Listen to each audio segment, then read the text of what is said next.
Aray ko! Tuhod ko! Sakit, Ate Berting! Diyos ko, kung bata ka, oh.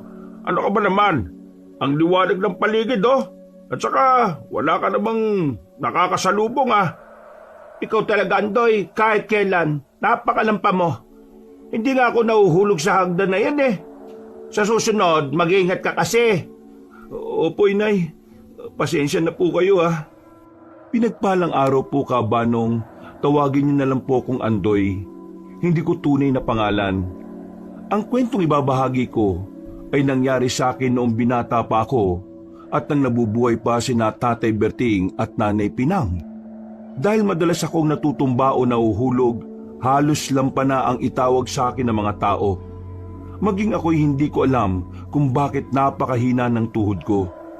Pero merong pangyayari na masasabi kong nagbago sa takbo ng buhay ko. Pati na ang pagtrato sa akin ng mga tao.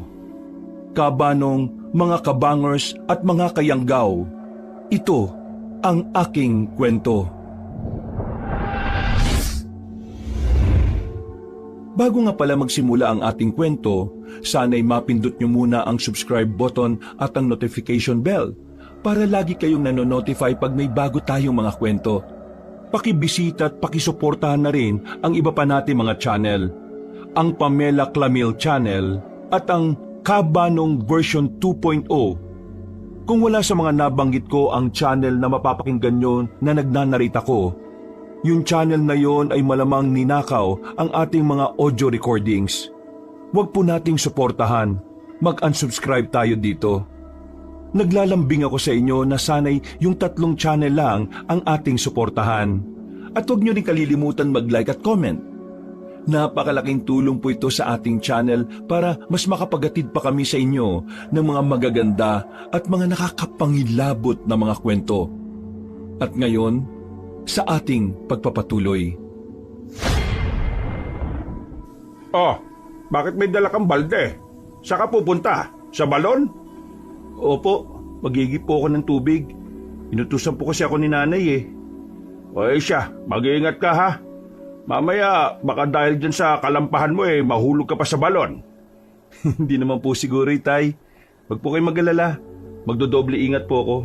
At saka, alam ko naman pong hindi ako madadapa ron eh. Kabisado ko po ang daan kahit na nakapikit po ako. Sos, basta mag-iingat ka. Sa daanan ng paningin ha. Huwag sa kung saan-saan o kung kanino. Opo, Inay. O sige po. Aalis na po ako para makabalik ako kaagad. O ikat, Andoy. Teka, sabay na pala tayo. Pupunta nga rin pala ako kay kumpare. Manghihiram ako ng araro sa kanya kung bakante yon. O sige po, Tay. Tayo na po. Pagdating ko sa tapat ng balon, nagpaalam na si Tatay sa akin. Agad akong sumalok ng tubig sa balon at pinuno ang 2 balde na dala ko. Pagkatapos noon, pareho kong binitbit ang balde saka nagsimulang maglakad pa uwi. Nasa kalagitnaan ako ng paglalakad ko nang bigla akong mahatisod. Kasabay ng pagkabuwal ko, nabitiwan ko ang mga balde. Tatayo na sana ako nang sa hindi ko inaasahan ay may isang batang tumakbo palapit sa akin habang tumatawa. Lampa, binata ka na pero lampa ka pa din. Ang hina ng tuhod mo. Lampa! Uy, anong lampa? Tumigil ka nga dyan, bata. Baka tirisin pa kita riyan eh. Akala mo ba matatakot ako sa'yo? Kunwari ka pang matapang, lampa ka naman eh. Sige nga, tumayo ka nga kung makakaya mo. Nahamon mo talaga ako ha. Teka lang, akala mo ba hindi ko tututuhanin yung sinabi kong titirisin kita ha? Hoy, anong gagawin mo sa anak ko ha? Ano ka? Utak bata? Ang laki ng katawan mo, papatol ka pa sa ganyang kaliit? At sa anak ko pa ha? Siya naman po kasi itong nanunukso eh. Natisod na nga ako, nabasag ang baldi ko, pagtatawanan pa niya ako. Kung siya kaya ang nasa sitwasyon ko, ano ka ba naman? Bata lang yung kalaban mo oh. Hindi mo ba naiintindihan na baka dahil niya sa kalikutan ng isip niya? Kaya kung ano-anong sinasabi. Isa pa, hindi naman kasalanan ni Oliver kung nadapa ka. Tama po kayo, tatay. Hindi ko naman kasalanan kung madali siyang madapa eh. Malayo pa nga ako nang matisod siya. Nako, iba talaga basta lampa eh. Tumigil ka na nga. Baka kung ano pang, o ikaw ang tumigil. Huwag kang lalampa-lampa at isisisi sa iba. Hala, bahala ka na nga sa buhay mo. Hindi na sana mag-cruise ang landas natin. Aalis na sana ang dalawa nang biglang sumigaw si nanay. Ibinaling ko ang paningin ko sa kanya at nakita kong patakbo siyang lumapit sa amin. May hawak din siyang itak, kaya mabilis akong humakbang para salubungin siya at pigilan sa kung ano man ang gusto niyang gawin. Nang makarating na siya sa tapat ko, itinuon niya ang pansin niya sa lalaki at sa batang kasama nito. Ano? Tinutokso niyo ang anak ko? Ikaw na bata ka, hindi ka ba tinuruan ng magulang mo ng magandang asal, ha? Hoy, babae! Huwag mong pagsalita ng ganyan ng anak ko, ha? At huwag kang magtabang-tabangan sa akin dahil lang may hawak kang itak. Hindi ako nagtatabang-tabangan. Ang ayaw ko lang, tinutokso ang anak ko. Kahit nga kami, hindi namin siya pinipintasan eh. Ano naman tulang pa siya? Bakit? Hindi ba kayo nakaranas ng panghihina ng tuhod ninyo? Hindi naman namin siya tinutokso, ha? Kung tinawag man siyang lampa ng anak ko, hindi yung panunukso. Katotohanan yun. Talagang ginagalit mo talaga ako, ha? Tingnan lang natin kung... Tama na, inay. Huwag na po kayong mag-away. Ibaba niyo na po yung hawak niyong itak. Baka mamaya kayo pa madisgrasya niyan eh. Napabuntong hininga na lang ako kabanong nang sinunod ni nanay ang sinabi ko. Noon din, napalingon ako sa lalaki at sa batang kasama niya. Nang maging kalmado na ang lahat, inutusan ng lalaki ang anak niyang humingi sa akin ng tawad. Ipinaliwanag din niyang mali ang ginawa ng bata. Maging siya, humingi na rin ng tawad sa akin at kay nanay. Nung nagkabati-bati na kami, nag-usisa ang lalaki sa amin patungkol sa aming baryo. Ito nga ang baryo na lilipatan namin. Pinaalis kasi kami sa dati naming tinitirhan eh. Pinaalis? Bakit naman? Naku, mahabang kwento. Kaya dito namin naisip na lumipat kasi meron akong kamag-anak dito. Pero hindi ako sigurado kung nandito pa rin sila eh. Teka, sino ba yung kamag-anak mo na nakatira dito? Oo nga po, kilala namin ang halos lahat ng tao rito eh. At ihatid ko po kayo sa tapat ng bahay nila kung sakali. Narinig niyo ang sabi ng anak ko. Sino ba ang pamilya niyong kabaryo namin? Sina Tio Warlito. Sila ang kamag-anak namin. Warlito? Matagal na silang nakalis sa baryong ito ah. Siguro nasa 3 taon na. Wala na sila rito. Diyos ko, paano na ito ngayon? Wala pala kami matutuluyan dito. Mali ang naging desisyon namin na pumunta pa rito. Paano na po tayo ngayon yan, Tay? Napalunok ako ng laway ko nang malaman kong sinamang Warlito pala sana ang sadya na magamang dayo. Napatingin na lang ako kay nanay at inalam ang magiging reaksyon niya. Lalo pat naging haka-haka na isang aswang yon. Dahil kahit papaano, nakaramdam ako ng awa sa kanila, nagsuwestyon ako kay nanay na sa lumang kubo na lang muna namin sila patuluyin. Nasa dulong bahagi na yun ng baryo at wala ring ibang kabahayan na malapit doon. Ano, ayos lang ba kayo dito? Ay, oo naman. Kahit saan pa man yan. Basta may masisilungan lang kami ng anak ko. Kahit nga sa kuwebe, pupwede na rin kami. Pero bago kayo tumuloy ron, gusto kong magapunan na muna kayo sa bahay. Baka kung gutumin ng anak mo.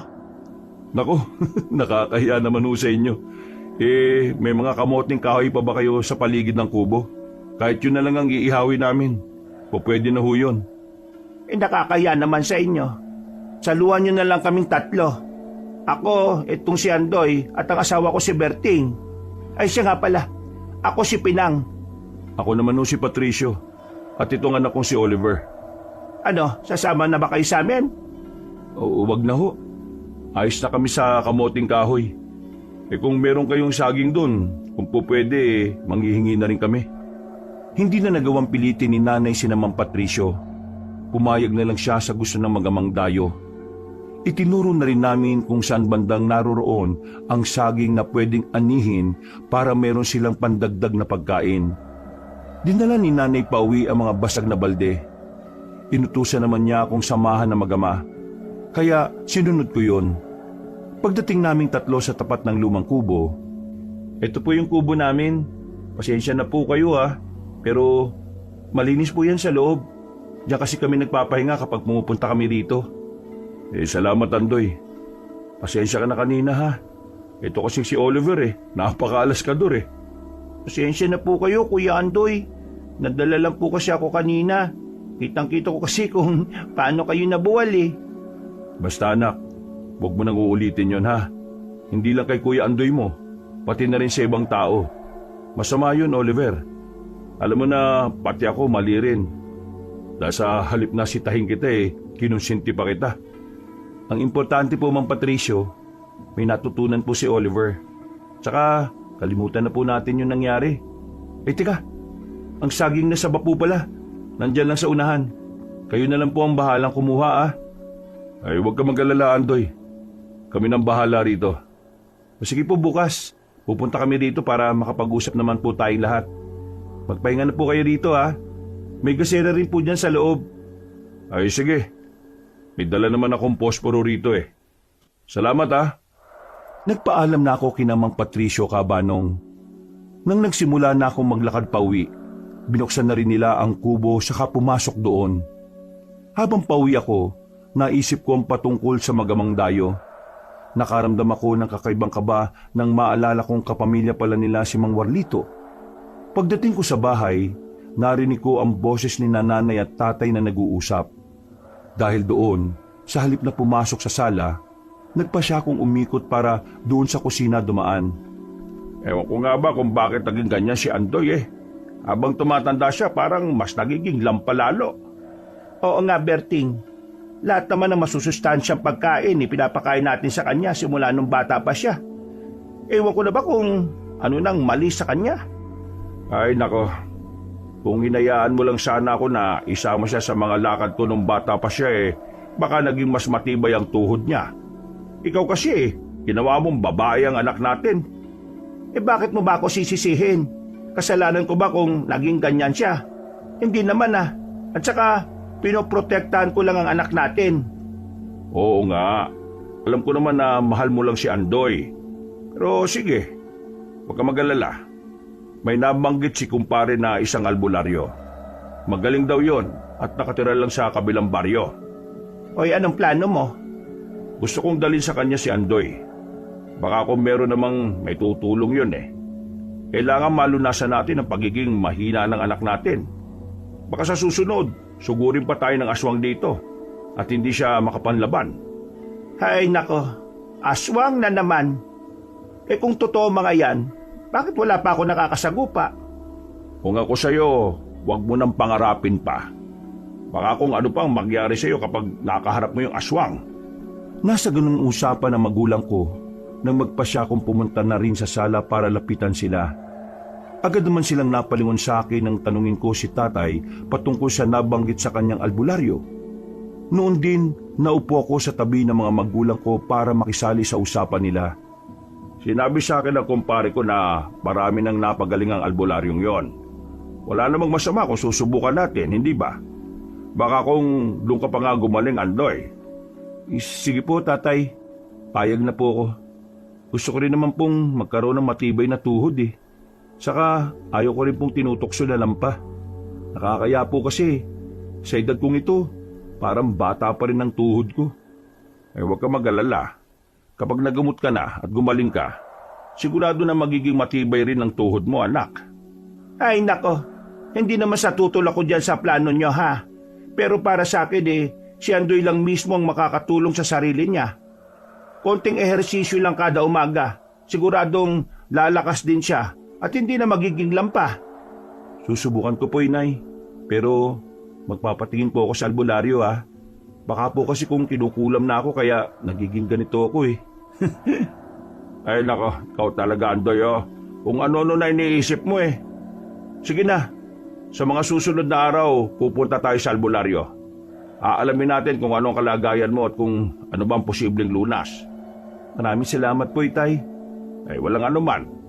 O sige, magpahinga ka na. Tatawagin ka na lang namin kung luto na ang hapunan natin. Naikwento na kasi ng nanay mo ang buong nangyari Sige na anak, magpahinga ka na lang muna ron. Napatango ko kay nanay. Minabuti kong pumasok sa kwarto at mahiga na muna. Habang nasa ganong sitwasyon, napangiti ako dahil nagkaroon ako ng pag-asa.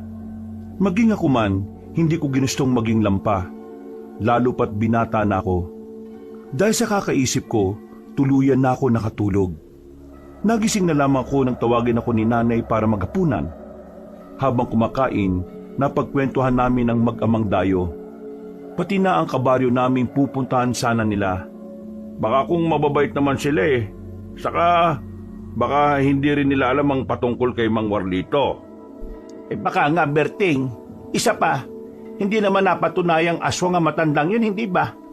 Puro lang kwento at saka haka-haka. Tama ka, Pinang. Kung tutusin nga, mas mabait pang matandang yun kaysa sa ibang nakatira rito sa baryo eh. Sayang nga lang at hindi na siya nakabalik dito. Sa palagay niyo po, ano kayang pakay na magamang yun dito? Kung hinahanap po nila si Mang Warlito, ibig sabihin, may gusto silang gawin sa baryo natin. Yan ang gusto kong malaman. Bukas pupuntahan natin sa kubo para makipag-usap sa kanila. Aalamin natin kung ano talaga ang gusto nilang gawin dito. At kung bakit po itinaboy sila sa dati nilang baryo. Malalaman din natin yan. Sa ngayon tapusin na muna natin ang pagkain at nang makapagpahinga na tayo. Ay sige na, ito na muna natin ang pansin natin sa pagkain. Hindi dapat pinaghihintay ang grasya ng Diyos. Tinapos naming tatlo ang paghahapunan. Pagkatapos noon, nagpahinga kami ng kaunti saka nagpasyang matulog. Dahil sa pagod, napahimbing ang tulog ko. Kinabukasan, pagkagising ko, naabutan ko sina nanay at tatay na naghahanda na ng pagkain. Tinanong ko sila kung saan sila pupunta. Nang sinabi nilang tutungo sila kina Mang Patricio, nagpasya akong sumama sa kanila. Pagtingin namin sa aming kubo, naabutan namin ang magama na nakatambay sa labas. Kayo pala mga pinatuloy ni Pinang dito sa kubo namin. Magandang umaga sa inyo. Magandang umaga rin ho. Oo pasensya na kayo sa abala ha. Wala kasi kaming ibang matutuluyan. Huwag kayong magalala. Paglipas ng ilang araw aalis din kami ng anak ko. Wag na. Tumito na lang muna kayo. Wala namang tumatao rito sa kubo Saka, naikwento na rin ni Pinang ang patungkol sa inyo. Patricio, bakit ba kayo pinaalis sa baryo ninyo? Ano ba ang naging kasalanan ninyo? Si Pinang ang ibig niyang sabihin bakit kayo umalis sa dati niyong baryo? Kung tutusin, mukha naman kayong mabait Saka kawawang anak mo dahil sa ginawa nila. Mahabang istoryo Pero sige, ganito kasi yon. Merong sumalakay sa baryo namin at saka sa Mampalad, kasama ang asawa ko sa mga napatay nila. Teka po, sinong sila po ang tinutukoy niyo, Mang Patricio? Mga aswang. Muli silang umatake sa baryo namin pagkalipas ng halos 1 dekada. Talagang napakahayop na mga aswang na yan no? Halos hindi na sila maubos at napakabilis nilang dumami. Huwag lang sanang dumating ang araw na pati rito sa baryo manlalasa na rin ang mga yan. Oo nga Pero kung darating man ang araw na yan, hindi ako papayag na may masaktan sa kahit na sino man sa atin. Basta kung kailangan nyo ng tulong, nandito lang kami. O kung sakali man na aalis na kami ng anak ko, ipapaalam ko rin kaagad sa inyo kung saan kami pupunta. Abay, maraming salamat naman, Patricio. Nagpatuloy ang naging pag-uusap namin hanggang sa malapit ng mananghalian. Nagpaalam na kami kina Mang Patricio at sinabihan silang kainin ng dala naming pagkain. Pagdating namin sa bahay, kumain agad kami at pinag-usapan ng patungkol sa mga sinabi ni Mang Patricio. Medyo duda si tatay sa kanyang mga ikinuwento, pero naawa siya kay Oliver. Dahil wala silang masisilungan kung sakali mang palisin namin sila. Baka nga sila pala ang totoong aswang Napansin ko kasi si Patricio parang hindi siya makatitig ng diretso sa akin. Baka po nahihiya lang sa inyo, Tay. Oo nga. At saka wala namang naging kababalagan dito sa atin simula kahapon nang dumating sila. Ayun na nga. Ihintayin pa ba nating magkaroon ng milagrong nangyayari rito? Pero sige, hahayaan na lang muna natin sila. Pero kung may mananalasa ang mga aswang rito, sila ang unang pagdududahan ko. Ano ka ba naman, Berting? Akala ko ba ayos lang sa'yo na patuloyin sila sa kubo natin? Ay oo, ayos lang sa akin. Pero basta, wag lang silang magpapahuli na meron silang binibiktima, kundi hindi ko sila sasantuhin. Kung ano-ano pa ang sinabi ni Tatay Berting ng mga sandaling yon, Kalaunan, para maibaling ang usapan, nag-usisa si nanay kung kailan ako dadali ni tatay sa albularyo. Ipinaliwanag naman ni tatay na hindi ganun kadali, lalo pat may mga obligasyon din ang naturang manggagamot. Gayunpaman, nang lumaon, sinabi ni tatay na susubukan namin puntahan ng albularyo kinabukasan. Pagkatapos kumain, nagpasya kami ni Tatay Berting na magpahinga muna sa labas. Sana hindi mangyari ang pinangangambahan ko. Ang may umataking aswang dito sa atin. Bakit naman po, Itay? Mukhang imposible naman pong may susugo dito sa atin eh. Wala silang mapapala rito sa baryo. Yan din ang iniisip ko. Ganun pa man, hindi dapat tayo makampante.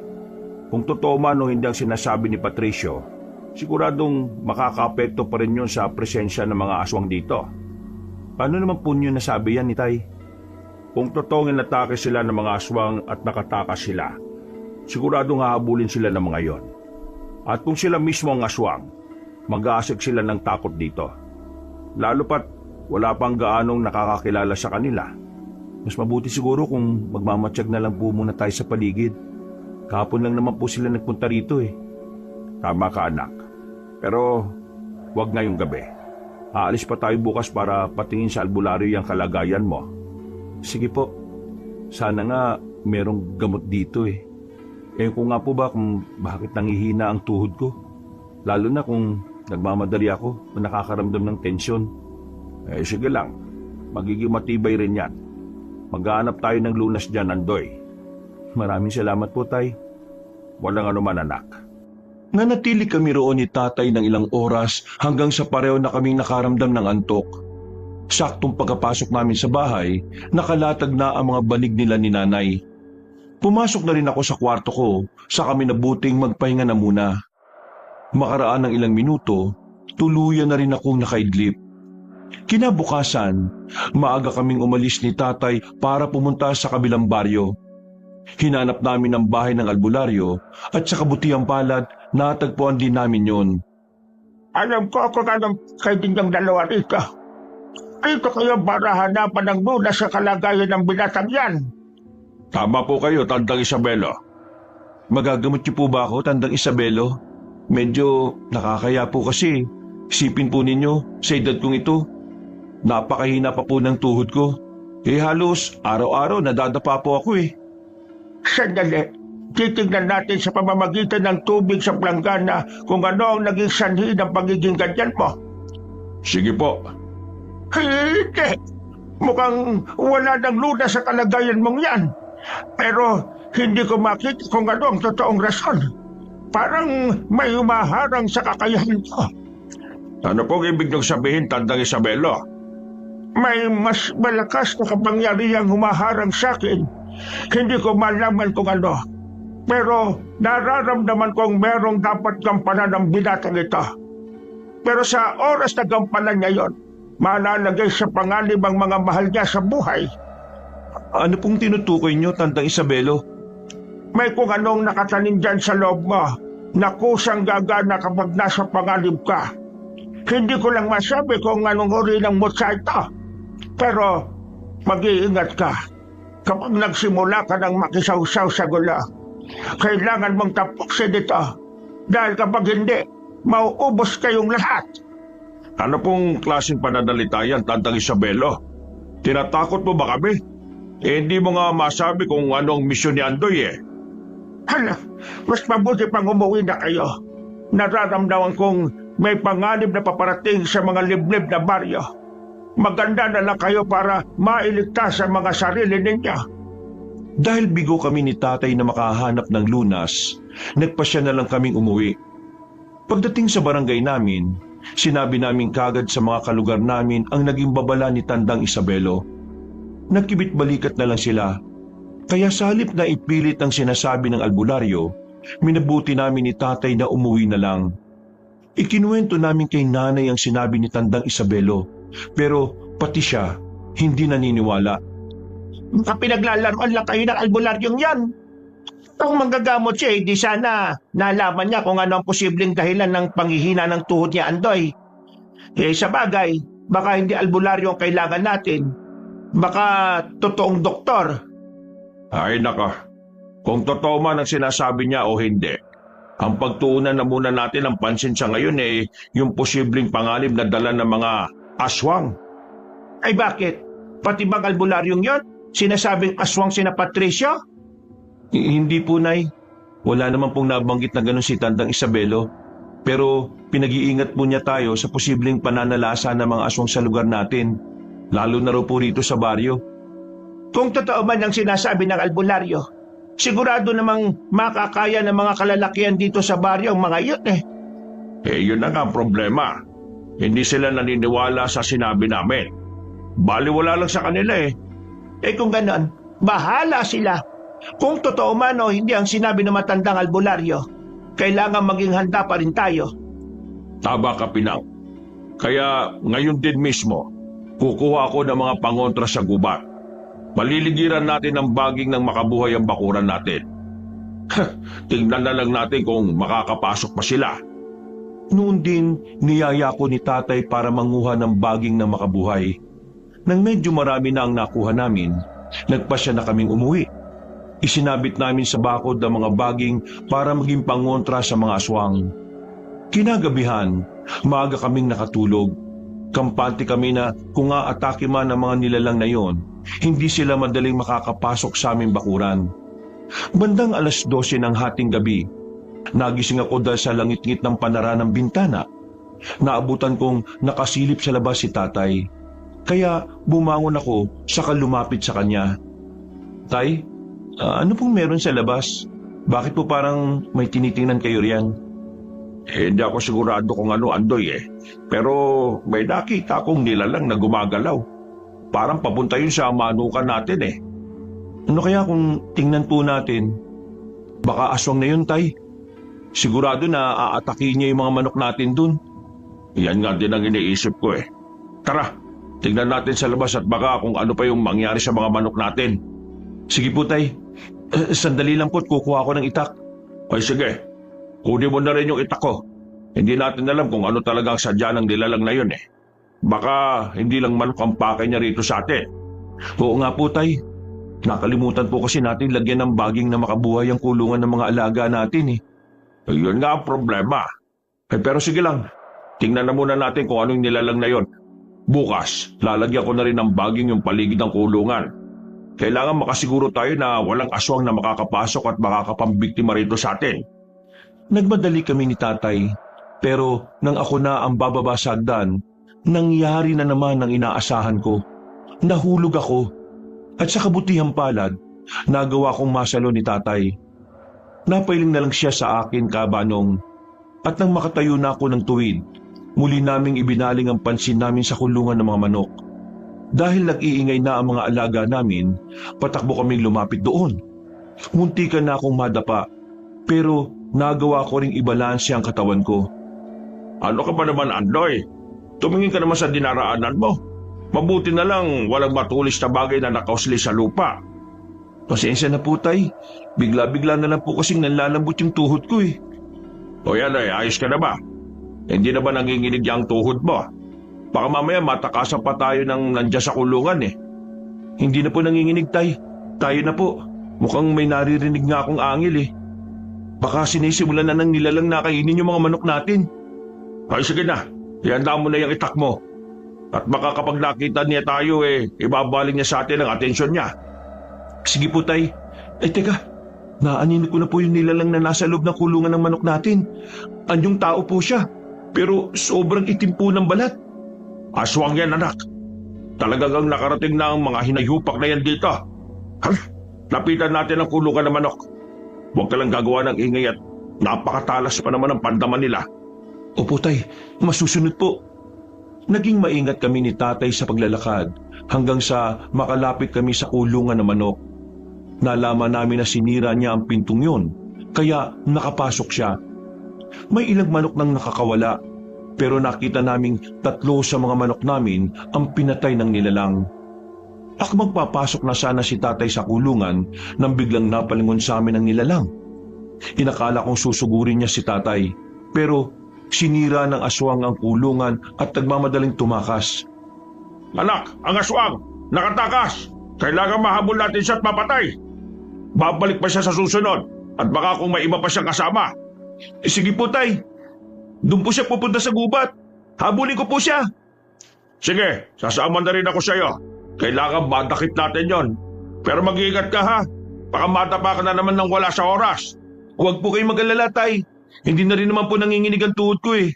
Hindi ako natatakot sa nilalang na yon. Kung kailangan labanan ko siya, gagawin ko. Basta kapag nahuli mo siya, sumigaw ka kagad para malapitan ko kayo. Ako papatay sa aswang na yon.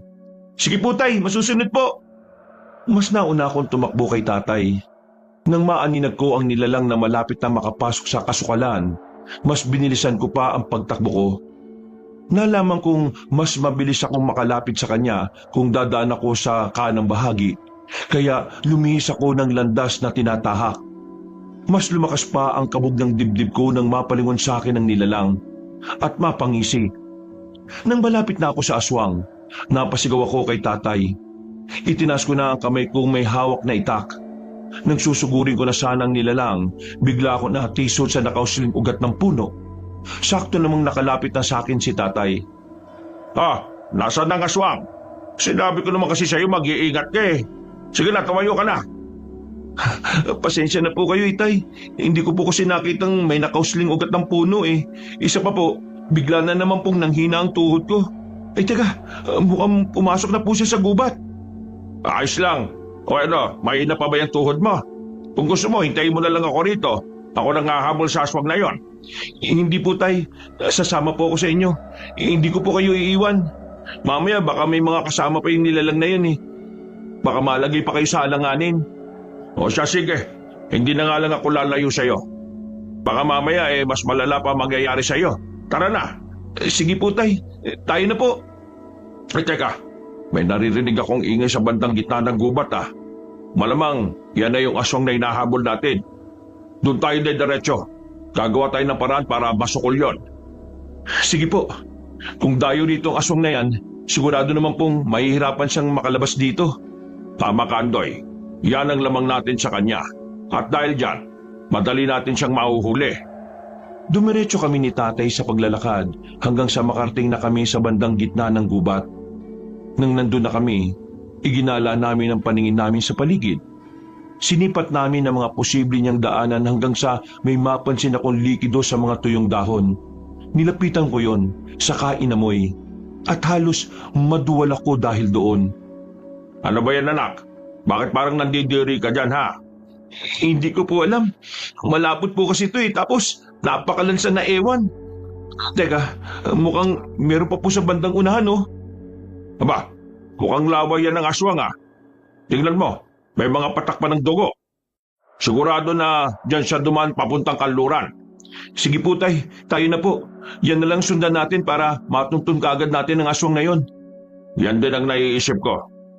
Huwag lang magpapahuli sa akin ng aswang na yon. Tatapusin ko talaga masasayang araw niya. Tingnan na lang natin kung baka pambiktima pa siya habang buhay. Sinundan nga namin ni tatay ang patak ng dugo at laway hanggang sa makarating kami sa isang mataas na puno. Sinipat ko ng maigi ang itaas ng puno, ngunit dahil limitado na ang liwanag ng buwan na tumatama roon, wala akong nakita. Napamura na lang si tatay na makarinig kami ng ingay na lumundag pababa sa lupa. Kasunod noon, may naaninag kaming nilalang na mabilis na gumalaw papalayo sa amin.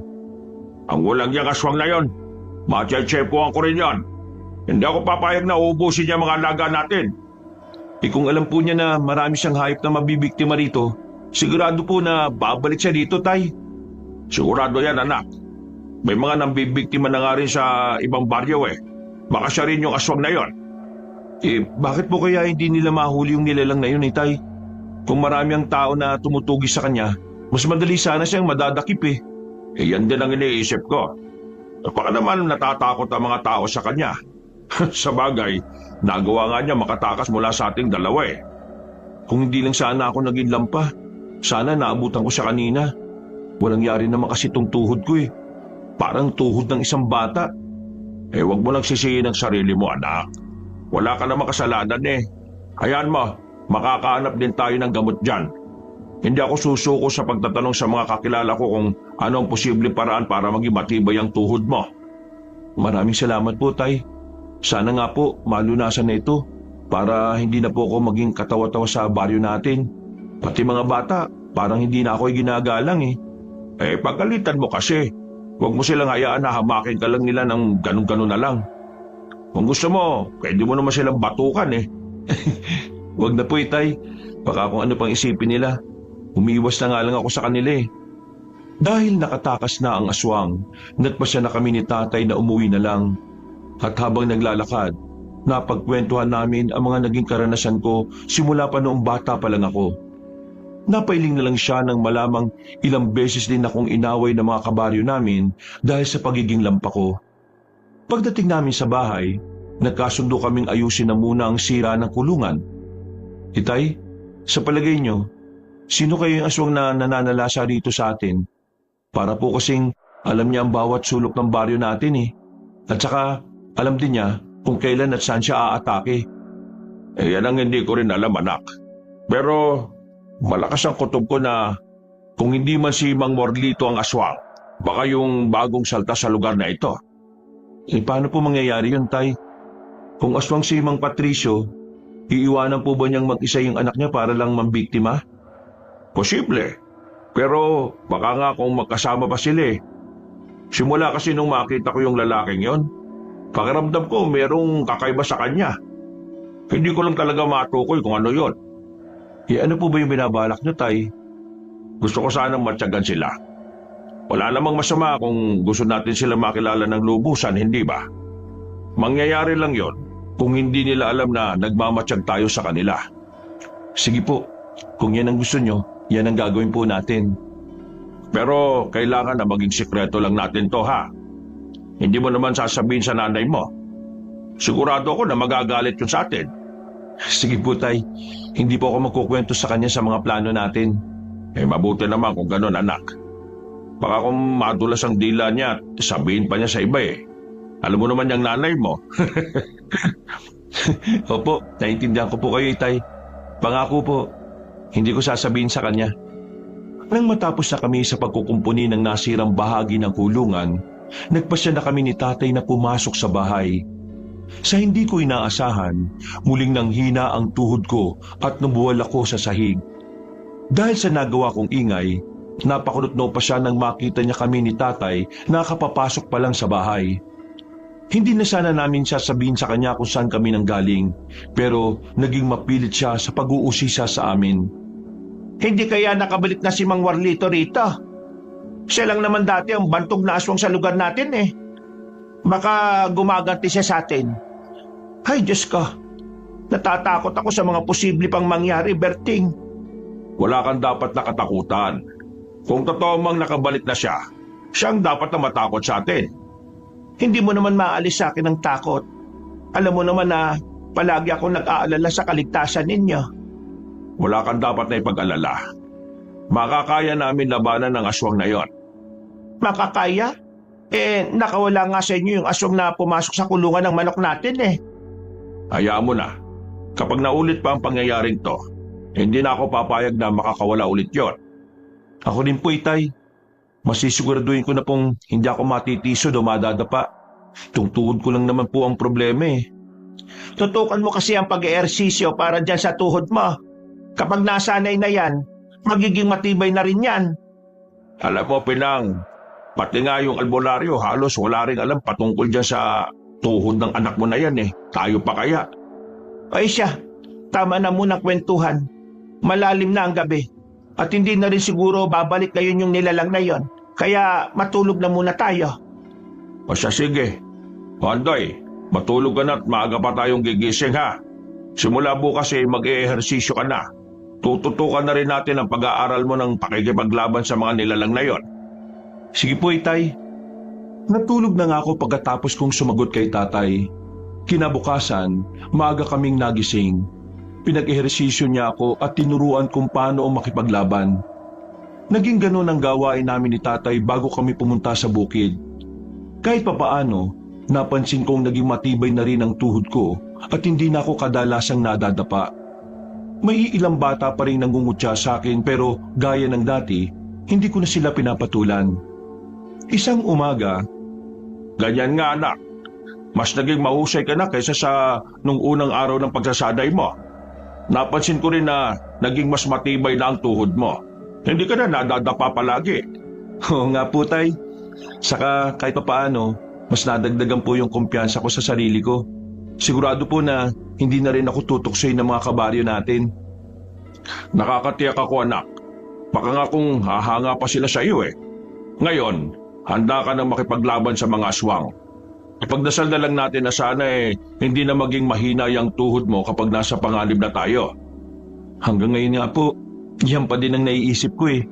Paano na lang kung humina na naman ang tuhod ko kapag nasa gitna na tayo ng laban? Hindi natin alam kung manghihina pa yan o hindi. Malalaman na lang natin yan kapag muli nating makaharap ang aswang na yon.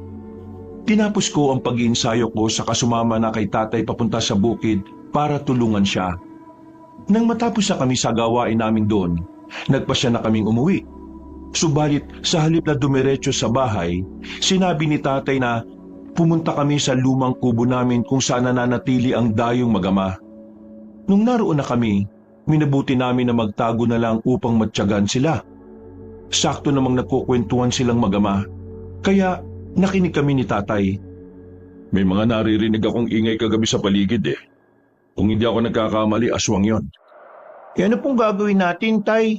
Upang hindi na tayo ligtas sa lugar na to. Hindi tayo dapat umalis. Meron akong misyon dito. Saka na lang tayo lilipat kapag natapos ko na ang misyon ko. Kailangan ko munang tapusin yon para maging panatag na ang loob ko. Kayo pong bahala. Kaso, paano kung tao ang pagbintangan nilang nananalasa rito? Baka po kung yun ang isipin nila eh. Huwag mo nang alalahanin yun, anak. Bahala sila kung ano man ang isipin nila. Basta, huwag ka lang nilang sasaktan. Ibang usapan na yon. Oo nga po. Pero mukhang wala rin naman pong ibang tao na nakakapunta dito eh. Ligtas naman po tayo dito, Tay. Yan din ang naiisip ko. Mas ligtas tayo rito kaysa sa naunang baryo kung saan tayo nagpunta. Napatitig na lang ako kay tatay. Na mga sandaling yon, dahil hindi na namin gaanong naririnig ang usapan ni Mang Patricio at Oliver, nagpasya kami ni tatay na mas lumapit pa ron. Pero sa hindi inaasahan, bigla na naman akong nadapa kabanong. Nakagawa ako ng ingay kaya kinabahan ako. Napalingon na lang ako nang makita kong papalapit na ang mag-ama sa amin. Lampad talaga oh. Wala pa rin siyang pinagbago, Tay. Para po talagang bata si Kuya Andoy. Hoy, Oliver, tumigil ka ha. Masama yung ginagawa mo. Hindi mo dapat pinagtatawanan ng ibang tao dahil sa kanilang sitwasyon. Paano na lang kung ikaw naman ang nasa sitwasyon nila, ha? Pasensya na po, Tay. Hindi ko na po ulitin. Abay, dapat lang. Nakakaya sa kanila oh. Pinapatuloy na nila tayo rito pero ito pang igaganti natin. Sige, humingi ka ng tawad kay Andoy. Sige po, Tay. Kuya Andoy, pasensya na po ah. Hindi ko po kasi napigilan ng sarili ko eh. Ayos lang, Oliver. Kasalanan ko rin naman kung bakit lalampa-lampa ako palagi eh. Mang Berting, nandito pala kayo. Ano bang kailangan nyo? Papaalisin nyo na po ba kami rito? Hindi, Patricio. Nandito lang kami para bisitahin kayo. Hindi rin kasi kayo gumagala eh. Pumunta rin kayo minsan sa bahay namin. Hayaan nyo. Kapag nakabuelo kami, gagala kami ron. Naninibago pa kasi kami rito sa baryo nyo eh. O siya, aalis na rin kami. Siniguro lang din kasi namin na maayos sa kalagayan nyo rito. Huwag po kayo magalala. Maayos lang ang lagay namin dito. At kung sakali man na kailangan namin ng tulong, pupunta kami sa inyo. Mabuti pa nga. Basta kahit na anong oras pumunta lang kayo sa bahay ha. Bukas lagi ang tirahan namin para sa inyo. Nang mga panahong yon, Kabanong, nagpaalam na kami ni tatay sa dayong magama.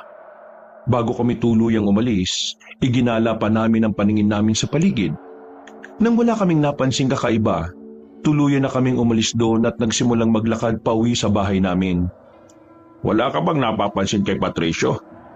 Bakit po, Tay? Napansin ko kasi parang balisa siya. Hindi ko po alam kung may tinatago pa siya o hindi lang siya kampante na naroon tayo. Yan nga din ang napansin ko, anak. Pakiramdam ko may kung ano silang tinatago na ayaw nilang malaman natin. Ano kaya yun? Ay, siya nga pala. Pasensya na po pala kayo, Tay, ah. Kung hindi po dahil sa akin hindi po sana tayo mahuhuli. Hayaan mo na. Tapos na yun Sa ngayon, umuwi na lang muna tayo at nang makapagpahinga. Babalik pa po ba tayo sa bukid natin? Sa ngayon, hindi na. Bukas na lang kung magiging maganda panahon. Isa pa, parang kabilugan ng buwan mamaya Kinakailangan nating magbantay sa paligid. Sige po. Baka po kasi kung haatake ulit yung aswang na yun Tama ka, anak. Hindi natin hahayaan na mabawasan nila ulit yung manok natin. Kapag umatake siya mamaya, kailangan na natin siyang mahuli. Hindi lang tayo ang peperwishuin niyan kung sakali. Oo nga po, Tay. Hayaan nyo, hindi ako matutulog mamaya. Makikiramdam ako sa paligid. Hindi lang natin pakikiramdaman ang paligid. Mas maigi kung rumonda na muna tayo para masiguro natin ang kaligtasan natin at ang ating mga alaga. Opo, sige po, Tay. Pagka-uwi namin ni Tatay, kumain kami ng pananghalian saka nagpahinga na muna kami. Kinahaponan, tumulong kami kay Nanay sa mga gawaing bahay. Hanggang sa matapos yon. Dahil sa pagod namin, nagpasya kaming tumambay na muna sa labas ng bahay. Nasa kalagitnaan kami ng pagkukwentuhan nang mapadaan ng isang kabaryo namin at nagkwento patungkol sa nangyari sa mga alagang bibi niya. Nagbigay lang siya ng babala. Agad din siyang umuwi. Kung sino man ang aswang na nananalasa rito, o kung may mga kasamaan pa siya, talagang napakahayop nila. Baka sa susunod, mga tao na ang bibiktimahin nila. Yan nga rin ang inaalala ko simula pa noong una Paano na lang kung pati tayo mga tao na naman ang pagdiskitahan nila? May subukan lang nila. Mahinala na ako kung sino ang aswang Huwag lang siyang magpapahuli dahil pagbabayaran niya yung mga ginawa niya sa mga manok natin. Sino po, Tay? Basta, di ko na muna sasabihin. Kailangan mapatunayan ko muna ang hinala ko. Huhulihin ko siya sa akto para hindi na makapalagpa. Sige po. Nakahanda naman po akong tumulong sa inyo kung sakali. Huwag mong sabihin na ang mga dayong yun ang pinaghihinalaan mo. Mukha namang mababait sila. Isa pa, hindi pa natin sila lubos na kakilala. May punto rin po kayo, Inay. Pero paano naman po natin sila makikilala ng lubos? Halos hindi na sila umaalis sa lumang kubo natin. Kaya nga ang gusto ko sana, puntahan natin sila para makipagkwentuhan sa kanila. Ay nako, doon na kami nanggaling ni Andoy kanina. Sinubukan namin sila kausapin pero parang umiiwas Sa palagay ko, hindi sila mapakali. Oo nga po, parang may kung ano silang tinatago o iniiwasan ano naman kaya ang iniiwasan nila? Wala naman silang dapat na itago sa atin Pinatuloy na nga natin sila sa kubo natin. Tapos yung anak niya, si Oliver, tinawanan ulit si Andoy paano kasi nakaagaw ito ng atensyon nila nung nadapa siya? Ewan ko nga po sa batang yun. Parang hindi tinuruan ng magandang asal. Palagay ko hindi siya gaanong ginagabayan ng ama niya Baka nga hindi talaga siya ginabayan at tinuruan ni Patricio ng magandang asal. Ay nako, kung ano ko yun, baka ibinitin ko na siya ng patiwarik sa puno. Si Berting huwag ka magsalita ng ganyan. Baka iba lang ang estilo ng pagpapalaki ni Patricio sa anak niya. Sa bagay po, baka nga po ganun na nga. Nagpatuloy ang kwentuhan namin hanggang sa tuluyan ng dumilim ang paligid. Naunang pumasok sina Nanay at Tatay sa bahay para maganda ng magiging hapunan namin. Ako naman nanatili na muna sa labas para magbahangin at makapagmuni-muni. Nasa ganong sitwasyon ako nang may maaninag akong papalapit sa akin. Napamulagat na lang ako nang mawari kong si Tandang Isabelo yun. Ano pong kailangan nyo, Tandang Isabelo? Gusto kitang balaan, binata. Mamayang gabi at sa mga susunod pa, huwag ka na munang lalabas. Nakita ko sa pagitay ko na napupuno ng dugo ang katawan mo. Hindi magandang senyales yun. Bakit naman po ganyan na naging pangitain nyo? Ano po bang meron sa akin? Alam po ba ninyo, Tandang Isabelo? Ikaw ang nakakaalam yan. Pakiramdaman mo ang sarili mo. Ngayong gabi, kabilugan na ng buwan. Subukan mong matyagaan ang pagbabago sa katauhan mo. Sige po, Tandang Isabelo. Gagawin ko po yan. Isa pa pala, kailangan mo ring maging maingat sa mga taong nakapaligid sa iyo. Baka nakikisilamuha ka sa mga dayo. Baka sila pa ang magpapahamak sa iyo. Meron nga pong dayo sa baryo namin. Pero hindi naman po kami nakikisalamuha sa kanila eh. Parang naiilang po kasi sila sa amin. Basta, kung ako sa inyo, matyagan nyo ang galaw ng mga yan. Sila ang magdadala ng sigalot dito sa baryo ninyo at sa iba pang karating barangay. Sige po, Tandang Isabelo. Mamatyagan po namin ang mga taong yun. O siya, sige na. Aalis na ako. Napadaan lang talaga ako para sabihin sa iyo ang nakita ko sa pagitain ko. Mag-iingat kayo, binata. Huwag kang padalos-dalos sa mga galaw mo. Opo, Tandang Isabelo. Huwag po kayo mag-alala. Mag-iingat po kami. Napangiti sa akin si Tandang Isabelo at noon din umalis siya. Napakunot-noo pa ako nang mapansin kong napakabilis niya at agad siyang nakalayo. Napaisip ako patungkol sa naging babala niya. Kaya nagpasya na akong pumasok sa bahay para sabihin kina tatay ang inilihad ng matandang albularyo sa akin. Napahala sila, kaya sinabihan nila akong magdoble ingat at huwag na munang lalabas. Sundin mo ang sinabi ng matandang albularyo. Hindi naman siya pupunta rito kung hindi ganon kaimportante ang sasabihin niya. Baka nga kung pati siya nababahala na sa nangyayari rito sa mga liblib na baryo. Yun nga rin po naisip ko, Nay. Pero kailangan ko makausap ang matandang yun. Para po kasing may alam siya patungkol sa mga aswang na nananalasa rito eh. Huwag ka na mag-abala pa, anak. Ako nang bahala dyan. Bukas pupuntahan ko siya sa bahay niya para usisain siya. Sige, at kung po pwede, humingi ka na rin ng pangontra sa kanya. Mukhang kailangan natin yan para hindi tayo mapasok ng aswang dito. Sige, titingnan ko kung magbibigay siya sa akin. Nasundo kami magpahinga na muna. Nakaidlip na ako ng halos 1 oras nang gisingin ako ni tatay. Sinabihan niya akong magbabantay sa paligid. At siya na lamang ang ruronda. Nalaman ko rin na may mga narinig siyang ingay at kinutuban siyang baka may aswang sa paligid. Hindi ako sang-ayon sa kagustuhan niyang magpaiwan ako sa bahay kaya nagpumilit akong sumama kay Tatay Berting. Mas mabuti kung dito ko na lang sana sa bahay. Kailangan din ng nanay mo na kasama dito eh. Hindi natin alam kung may aswang na aatake o wala. Pero mas delikado po sa labas, Tay. Sasamahan ko na lang po kayo. Mas kailangan niyo ng tulong ko kung sakali man na palagay kayo sa alanganin. Ay sige, kung yan ang gusto mo, pumapayag na ako. Siguraduhin lang natin na hindi mapapasok ng aswang ang bahay. Baka kung ano pa ang gawin nila sa nanay mo eh. Opo, sige po, Tay. Isinara namin ng mabuti ang bintana saka nagmamadaling kumuha ng itak. Dahil maliwanag ang buwan at hindi naman masukal ang daanan, minabuti naming huwag nang magdala ng gasera. Pagkalabas namin sa bahay, isinara namin na maigi ang pinto. Nang nagsimula na kami maglakad, may narinig kaming sigaw sa hindi kalayuan. Boses yun ng isang matanda, kaya agad naming naisip ni tatay na baka may kung anong nangyari sa kanya. Andoy, mukhang ang matandang nakatira malapit sa burol yun ah. Parang doon nagagaling ang sigaw eh. Oo nga po, Itay. Baka po doon sa bahay niya sumugod yung mga aswang.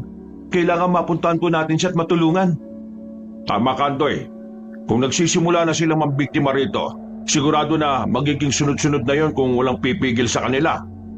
Kung ganun po, kailangan natin pigilan na masama nila binabalak dito sa baryo. Ang kaso, hindi natin alam kung sino talaga ang mga aswang eh, at kung sino ang pinuno nila. Yan din ang iniisip ko, Andoy. Pero alam kong hindi magtatagal, malalaman din natin ang totoo. Malakas ang kutob kong may kinalaman sina Patricio rito. Nagsimula lang naman ulit ang pangyayari ito nung dumating sila eh. Alam po ninyo, parang unti-unti na rin po ako nakukumbinsi sa ideyang yan. Ang kaso, hindi po natin sila naaaktuhan eh. Huwag ka mag-alala. Pagkatapos ng gabing ito, roronda tayo sa paligid nila. Aalamin natin kung ano ginagawa nila kapag sumasapit na ang dilim. Sige po, Itay. Nagpatuloy kami sa paglalakad hanggang sa matanaw na namin ang kubo na matandang nakatira sa paanan ng bundok. Hanggang sa matanaw na namin ang kubo na matandang nakatira sa paanan ng burol. Sinipat namin ang direksyon yon hanggang sa may napansin kaming gumagalaw. Kinutuban kaming tama ang hinala namin. Kaya patakbo na kaming lumapit ni tatay roon. Sa kabutihang palad, hindi ako nadapa. Kaya naging kampante ako ng mga oras na yon. Anak, Dumito ka lang. Ako nang bahalang lumapit dyan. Aalamin ko lang kung anong totoong nangyari. Sigurado po ba kayo, Tay? Baka po marami ang mga aswang na nandyan eh. Hindi po kaya kayo malagay sa alanganing sitwasyon? Hindi naman siguro, Andoy. Mag-iingat naman ako at hanggat maaari, hindi ako magpapakita sa kanila. Kung ganon, kayo po ang bahala. Lalapit na lang din po ako sa bahay na yan para kapag kailangan nyo ng tulong, madali po ako makakaresponde. Mas mabuti pa nga. Plano ko kasing umikot para malaman ko kung anong sitwasyon na matanda Siya munang uunahin ko bago ko pagtuunan ng pansin ng mga aswang. Kayo pong bahala. Kung anong makabubuti, Tay, yan ang gagawin natin. O sige, tara na. Hindi dapat tayo nag-aaksaya ng oras dito. Naunang naglakad si Tatay kaysa sa akin. Nang medyo nakalayo na siya, hinugot ko ang itak ko saka inihanda ang sarili ko sa posibleng mangyari. Walang ano-ano, may nakita kong aswang na palinga-linga sa paligid. Dulot ng pangamba kong mahuhuli niya ako, mabilis akong nagtago sa likuran ng isang malaking puno. Ilang sandali pa, nakaamoy ako ng malansa. At dahil doon, nakaramdam ako ng kakaiba sa katawan ko. Walang ano-ano, nakarinig ako ng boses sa likuran ko. Naamoy mo ba ang malansang yan? Ano ang nararamdaman mo sa katawan mo? Tandang Isabelo? Paano kayo nakarating dito? Anong ginagawa niyo rito? Nandito ako para saksihan ang pakikipaglaban niyo sa mga aswang na nariyan.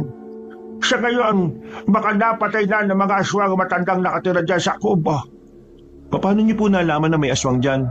Saka, bakit hindi po ninyo siya tulungan? Ay teka, umaangil lang aswang. Baka kung napano na si Tatay. Isa kong albularyo. Malakas ang kutob ko. Sige, bilisan mo ang pagpunta riyan at nangangalib na ang tatay mo. Gamitin mo ang lakas mo para labanan ng mga aswang na yan. Sige po, pero wag po kayong alis dito ha. Marami pa po kayong tatanong sa inyo. Alam ko pong kayo ang makakasagot sa kakaibang nararamdaman ko. Nagsimula lang ito nang makalanghap ako ng malansang dugo Oo nga, hihintayin ko kayong mag-ama rito. Manunod ako sa laban ninyo. Hindi na ako sumagot pa sa matandang albularyo. Nang marinig ko ang pagsigaw ni Tatay, patakbo kong lumapit sa kinaroroonan niya. Namangha pa ako ng mga panahong yon dahil hindi man lang nanlambot ang tuhod ko. Napansin ko rin na nag-ibayo ang bilis ko, kaya agad akong nakalapit kay Tatay. Dahil nakikipaglaban na siya sa 3 aswang na naroon, minabuti ko na lang na tulungan siya. Habang nakikipaglaban sa mga nilalang, hindi na rin namin naiwasang magkwentuhan. Andoy, kailangan mapatay natin ang 3 ito. Nabiktima na nila yung matandang nakatira dito sa kubo. At hindi malabong maulit pang mga ganitong pangyayari. Oo nga po, Tay. Alam ko, kanina, habang nagtatago ko, sobrang lakas ng amoy na nalalanghap ko. Napakalansa po. Ha? Paano mo naamoy yon? Hindi ko nga naamoy yon kahit na malapit ako. Hindi ko nga rin po alam Tapos po, naramdaman ko pong nag-iba yung lakas at liksi ng katawan ko, Tay. Para po ako nagkaroon ng kapangyarihan. Nababaliw ka na ba? Paano nagkaroon ka ng kapangyarihan Nakita ko nga kanina, muntikan ka na namang madapa. Hindi ko po maipaliwanag, Tay. Pero kung gusto niyo po, susubukan kong kalabanin ng mag-isang 3 to para malaman ko na rin po kung gaano katotoo yung nararamdaman ko. Ay, sige. Hayaan kitang labanan sila. Aatras lang ako ng konti, Pero kung malalagay ka sa alanganin, hindi ako magatubiling tulungan ka. Sige po, Tay. Pagkatras ni Tatay, hinarap ko ng mag-isa ang 3 aswang. Agad din nila akong inatake, kaya nilabanan ko sila gamit ang hawak kong itak. Napangisi na lang ako habang nasa ganoong sitwasyon. Dahil kahit na anong gawin nila, hindi nila ako magawang sunggaban. Sa hindi ko inaasahan, nabitiwan ko ang hawak kong itak. Napaangil naman ang mga aswang dahil sa nangyari, at sabay nila akong kinuyog. Anak, kailangan mo na ba ng tulong ko? Sabihin mo lang. Hindi po, Tay. Kaya ko pong 3 ito. Ngayon, tingnan niyo po at ipapakita ko sa inyo yung sinasabi ko. Eto na po, Tay. Aba, tama ang sinabi mo, Andoy Parang kang nag-ibayo ang lakas mo. Naibalibag mo ang isang nilalang. At ngayon, 2 na lang ang problema mo. Oo nga po, Tay. Ito rin ang nararapat sa isang ito. Ngayon po, alam ko na rin tama ang nararamdaman ko. Paano kaya nangyari yan? Hindi ko rin po alam, Tay. Pero isang tao lang po ang alam kong makakapagpaliwanag sa nangyayaring to sa akin. Sino anak? Si Tandang Isabelo. Nandito po siya kanina at siya po mismo nagsabi na nag-iba yung lakas ko. Nang nakaraan po kasi, dumaan din siya sa atin. At nang maabutan niya ako may mga bagay siyang sinabi. Narinig ko pang napatanong si tatay kung ano ang sinabi ni Tandang Isabelo pero hindi ko na siya nasagot pa. Bigla kasi akong inatake ng isang aswang kaya itinoon ko muna roon ang pansin ko sa kanya. Napailing na lang ako nang makita kong bumangon din ang dalawang nilalang at sumugod sa akin. Sa halip na matakot, mas ginanahan pa ako. Bago pa man tuluyang makalapit sa akin ang dalawa, nagawa kong buhatin ng isang aswang saka ibinalibag ko yon sa kanila. Sige, ganyan nga anak. Ang mga tulad nila dapat na pinaparusahan. Lambutin mo nang itakbot nang matapos na natin to. Makatatakas pa mga yan at magtawag pa ng iba nilang kasamahan. Ito na po, hawak ko na rin tong itak ko. Aba teka, mukhang tatakas nga sila. Sige Andoy, gamitin mo ang leksyon mo. Habulin mo sila at patayin. Huwag mong isipin na kasalanan niyang gagawin mo. Isipin mo na pumapatay ka ng mga demonyo. Sige po itay, hindi po ako magdadalawang isip na patayin sila. Teka, hindi ko na nga po kailangan ng itak para gawin yun. Ito po, kayo na munang humawak. Kung yan ang gusto mo anak, sige, akin na. Pagkabigay ko ng itak kay tatay, napatakbo ko ng mabilis para lapitan ng mga aswang. Nang mga panahong yon, naramdaman kong nanginginig na ang kalamnan ko at parang gusto kong wakwakin ang tiyan nila. Subalit dahil alam kong kalabisan naman kung gagawin ko yon, minabuti kong baliin na lang ang leg nila. Dahil may mga bali na sila sa kanilang katawan, hindi na nila nagawa pa ang makapanlaban. Naging madali sa akin ang patayin silang tatlo. Wala na po sila itay. Lahat sila. Bali na po mga liig nila. Ha! Napahaga mo ko anak ha. Hindi ko akalain na malakas ang loob mo. Pero sa susunod mas mabuting gamitin mo na lang itak mo sa pagpatay sa kanila. Sa patalim na yan sila dapat mamatay. Sige po itay. Ano pong gagawin natin? Baka po kung umalingasaw ang bangkay ng mga aswang na ito dito. Saka patay na rin po ang matanda na nakatira sa kubo, hindi ba? Oo anak. Pero mas mabuti siguro kung pabayaan na lang natin sila. Iisipin ng mga tao na pinatay nila ang matanda. Pero may kung sino rin pumaslang sa kanila. Magsisilbi rin silang panakot sa iba pang mga aswang. Sige po. Kapag nalaman po ng mga aswang ang nangyari sa kauri nila sigurado na mag-aalangan po silang umatake rito sa baryo. Oo anak. Kaya tara na. Kailangan na nating umuwi. Teka po. Kailangan po muna natin puntahan si Tandang Isabelo. Ipapaliwanag pa po niya kasi kung ano ang nangyayari sa akin Ay bakit? Nandito ba si Tandang Isabelo? Nasaan siya? Hindi man lang niya tayo tinulungan? Nandun po sa likod ng puno kung saan ako nagtago. Doon ko po kasi siya iniwan Mas gusto niya raw pong manood sa atin kung paano tayo makipaglaban sa mga aswang. Ang sabihin niya, naduduwag siya sa mga aswang. Kung gusto niyang tumulong ginawa na sana niya kanina pa, hindi ba? Ewan ko nga po sa kanya tay Noon din, naglakad kami ni tatay papunta sa kinaroroonan ng matandang albularyo. Pagdating namin doon, pareho kaming nagtaka ni tatay dahil hindi na namin natagpuan doon si Tandang Isabelo. Tinawag pa namin siya pero wala nang palatandaan ng kanyang presensya roon. Dahil doon, nagkasundo na lang kami ni tatay na maglakad na pauwi sa bahay. Ang hindi ko lang talaga maintindihan sa ginawa ng matandang albularyo kung bakit hindi ba lang siya tumulong sa atin. Saka, anong ginagawa niya ron kung wala naman siyang balak na kalabanin ng mga aswang? Oo nga po itay Ano nga po kaya kung puntahan natin siya para usisain?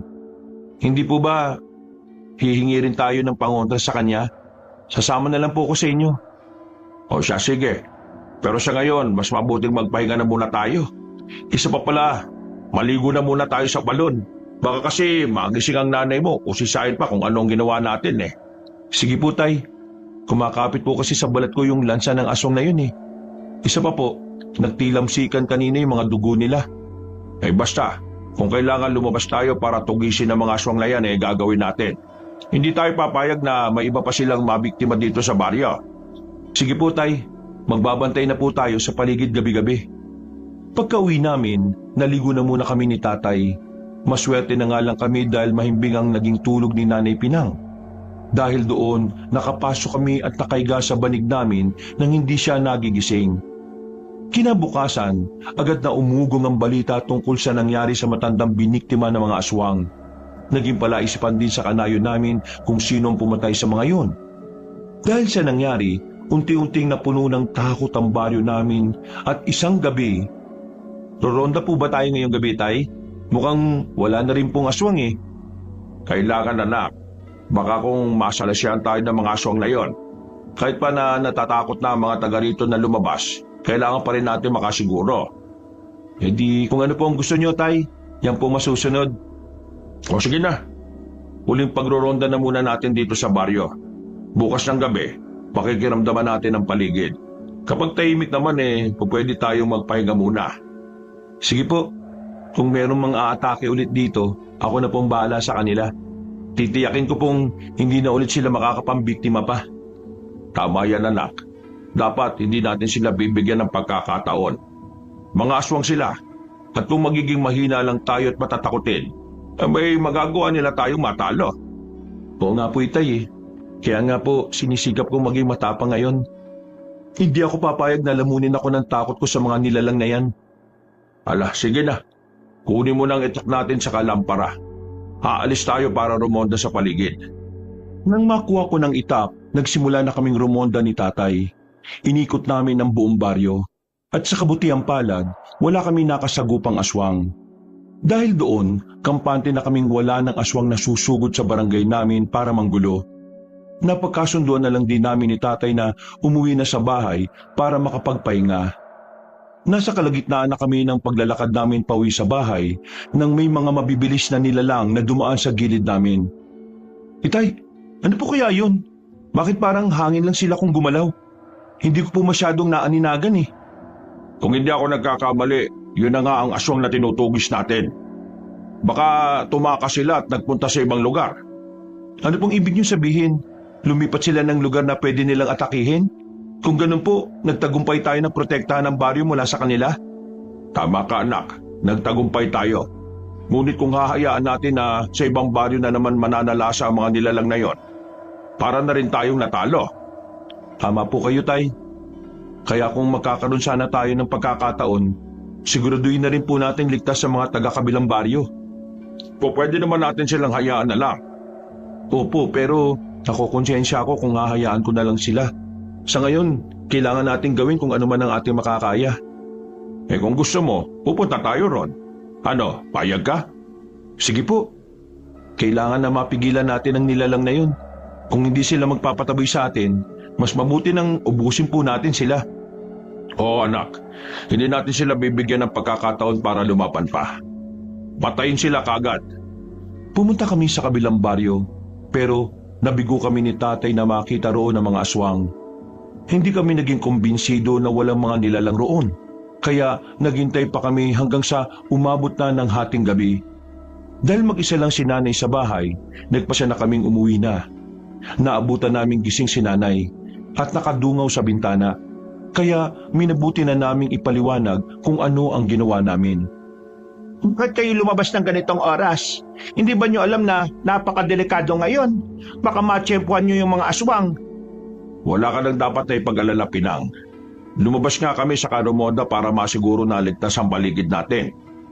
Tama po si Tatay, Nay. Pero ngayon pong wala na po mga aswang dito, makakampante na po tayo. Mas magiging tahimik na ang buhay natin. Ay nako, salamat naman kung ganon. Kahit na nasa loob ako ng bahay hindi pa rin nawawala pag-aalala ko. Iniisip ko palang napapasukin tayo ng mga aswang para na akong kinikilabutan Pero ngayon, nakalis na ang mga aswang. Inalam na nga namin kung nagpunta sila sa kabilang baryo pero wala rin naman sila ron. O siya, matulog na muna tayo. Bukas na lang natin ipagpatuloy ang kwentuhan. Mas mabuti pa nga. Nakaaramdam na rin ako ng antok Maaga pa akong pupunta sa bukid bukas. Aalamin ko kung anong pananim ang pwede kong itanim doon. Oo. Andoy, patulog ka na rin. Lumalalim na mga mata mo. Noon din, nagpasya na akong bumalik sa higaan ko. Sinikap kong makaidlip at sa kabutiang palad, nakatulog din ako. Dahil hindi nananalasa ang mga aswang sa kabilang baryo, nakampante akong nakalis na sila. Ganun pa man, sa hindi ko malamang dahilan, May kung ano akong hindi maipaliwanag na nararamdaman patungkol sa kapaligiran ko. Makalipas ang ilang araw, dahil may nakabinbin pa kaming gawain sa bukid, maaga kaming umalis ni tatay papunta doon. Sa hindi namin inaasahan, nakasalubong namin si Mang Patricio at Oliver na nagmamadaling naglalakad. Mang Berting, Andoy, ang aga niyo yatang pumunta sa bukid. Maraming salamat sa pagpapatuloy nga pala sa amin ng anak ko, ha? Kuya Andoy, hindi na po kayo lampa? Hindi na kayo nadadapa? Teka, bakit bigla naman ang alis niyo? Saan na kayo pupunta niyan? Hindi ko alam pero mukhang nagiging delikado na ang baryong ito sa amin eh. Hindi na ito mabuti para sa plano ko para sa amin ni Oliver. Bakit po? Ano pong ibig niyong sabihin, Mang Patricio? Huwag na kayo magkaila pa. Alam niyo kung anong ibig kong sabihin. Hindi namin alam kung anong tinutukoy mo, Patricio. Pero iisa lang ang naiisip kong may kaugnayan sa sinasabi mo. Mga aswang. Yan nga. Kung ako sa inyo, itigil na ninyo ang panunugis ng mga aswang. Hindi nyo alam kung anong magiging epekto niyan. Hindi lang sa inyo, kundi pati na sa mga taong nakapaligid sa inyo. Dadanak lang ang dugo rito kung ipagpipilitan nyo ang gawain yan. Paano po ninyo nalaman na gawain namin yan? Sino po ba talaga kayo? At anong pakay nyo sa baryong to? Hindi na mahalaga yon. Aalis na kami ng anak ko dito. Nabulilyaso na ang plano ko eh. Kung naging maingat lang sana kayo, hindi kayo makikilala. Yun nga lang, mas nakilala kayo dahil sa pagiging lampan ni Andoy. Anong planong tinutukoy mo? Huwag mo sabihin na totoo nga ang hinala namin na kayo ang mga aswang na nananalasa rito. Oo nga po, simula nung dumating kayo rito, mas naging agresibo na ang mga aswang eh. Isa pa po, pati si Tandang Isabelo, minsan na rin nagbabala patungkol sa inyo. Tandang Isabelo? Ang matandang albularyo? Siya pa talagang nilapitan nyo, ha? Bakit ka napatawa? Huwag mong sabihin na totoo sinasabi niya. Ikaw bang aswang na nananalasa rito? Hindi sumagot si Mang Patricio kay tatay. Nagpatuloy siya sa pagtawa at nagsimula na silang maglakad palayo ni Oliver. Napailing na lang ako, kabanong. Dahil hindi man lang sumagot sa mga tanong namin si Mang Patricio.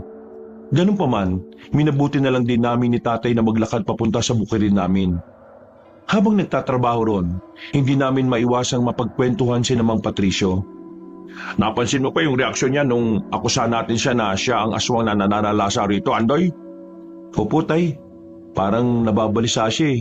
Pati nga po si Oliver napayuko. Parang nahihiya. Basta, hindi ko po maintindihan, tay eh. Ngayon nakalis na sila rito sa baryo. Hindi na natin sila magagawang matyagan. Pero kung tuluyan ang nawala ang mga aswang dito, ibig sabihin lang yan, totoong hinala natin. Oo nga po, tay. Paano po kaya kung punta natin yung kubo natin? Ilang araw rin sila ron eh. Kung talagang aswang sila, kahit kaunti lang may maiiwan silang ebidensya. Sige anak, mas mabuti pa nga. Pagkatapos ng ginagawa natin, dadaan tayo ron. Tingnan din natin kung anong sitwasyon ng kubo nating iniwan nila. Sige po, itay. Bilisan na lang natin ang pagtapos nito para magawa na kagad natin ang binabalak natin. Nang matapos na namin ni tatay ang paglilinis ng pilapil at ang pagtatanim namin, agad kaming dumiretso sa lumang kubo namin.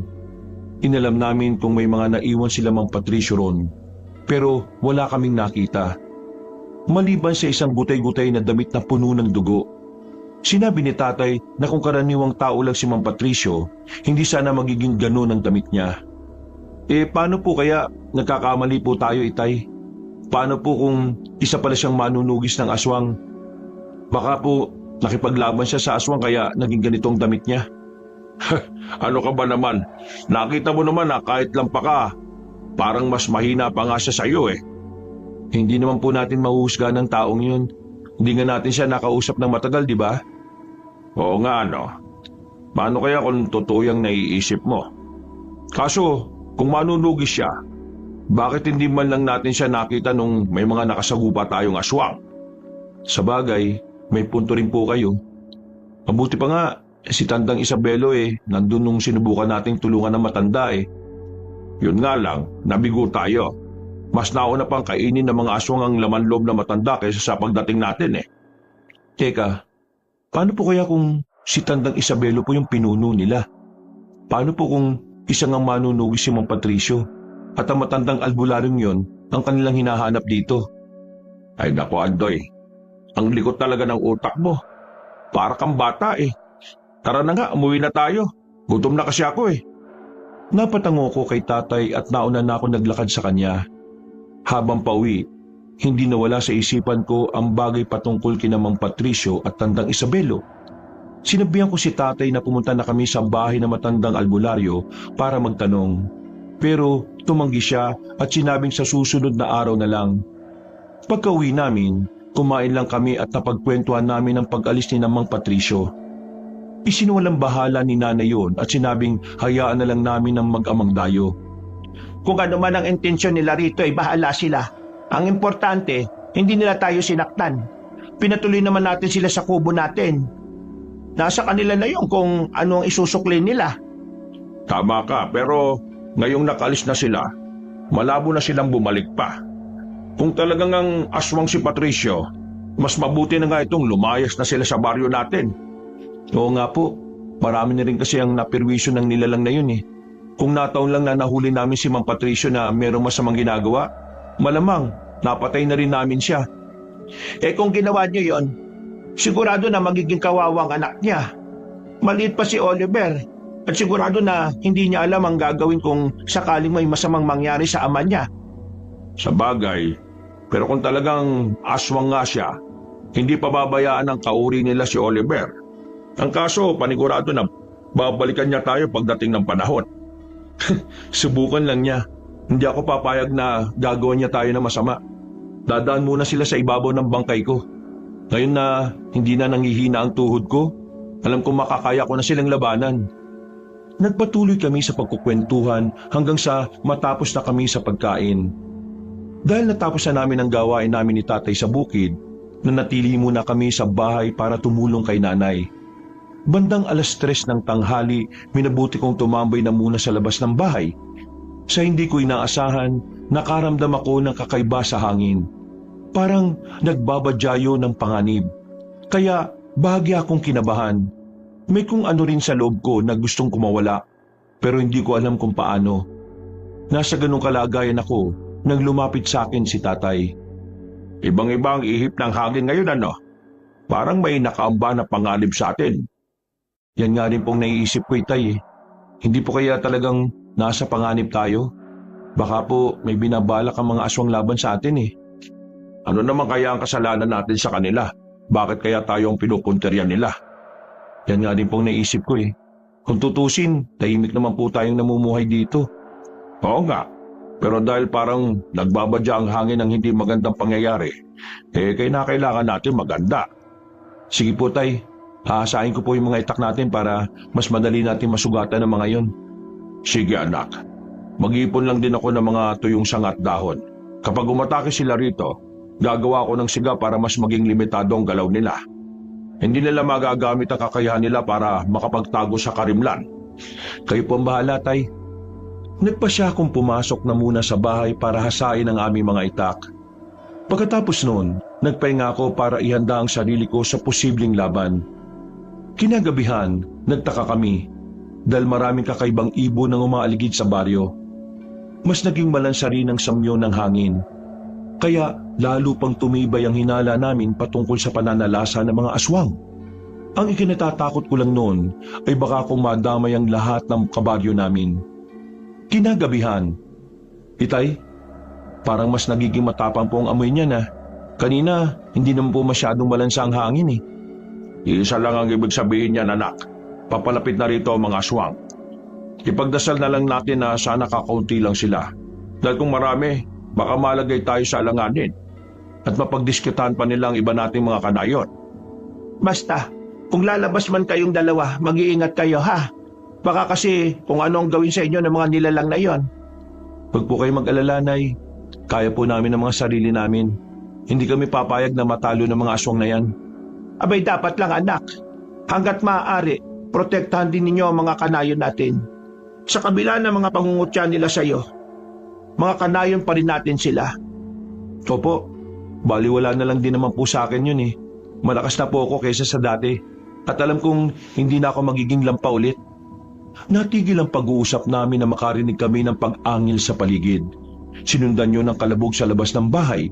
Kaya nabahala na kami ni tatay.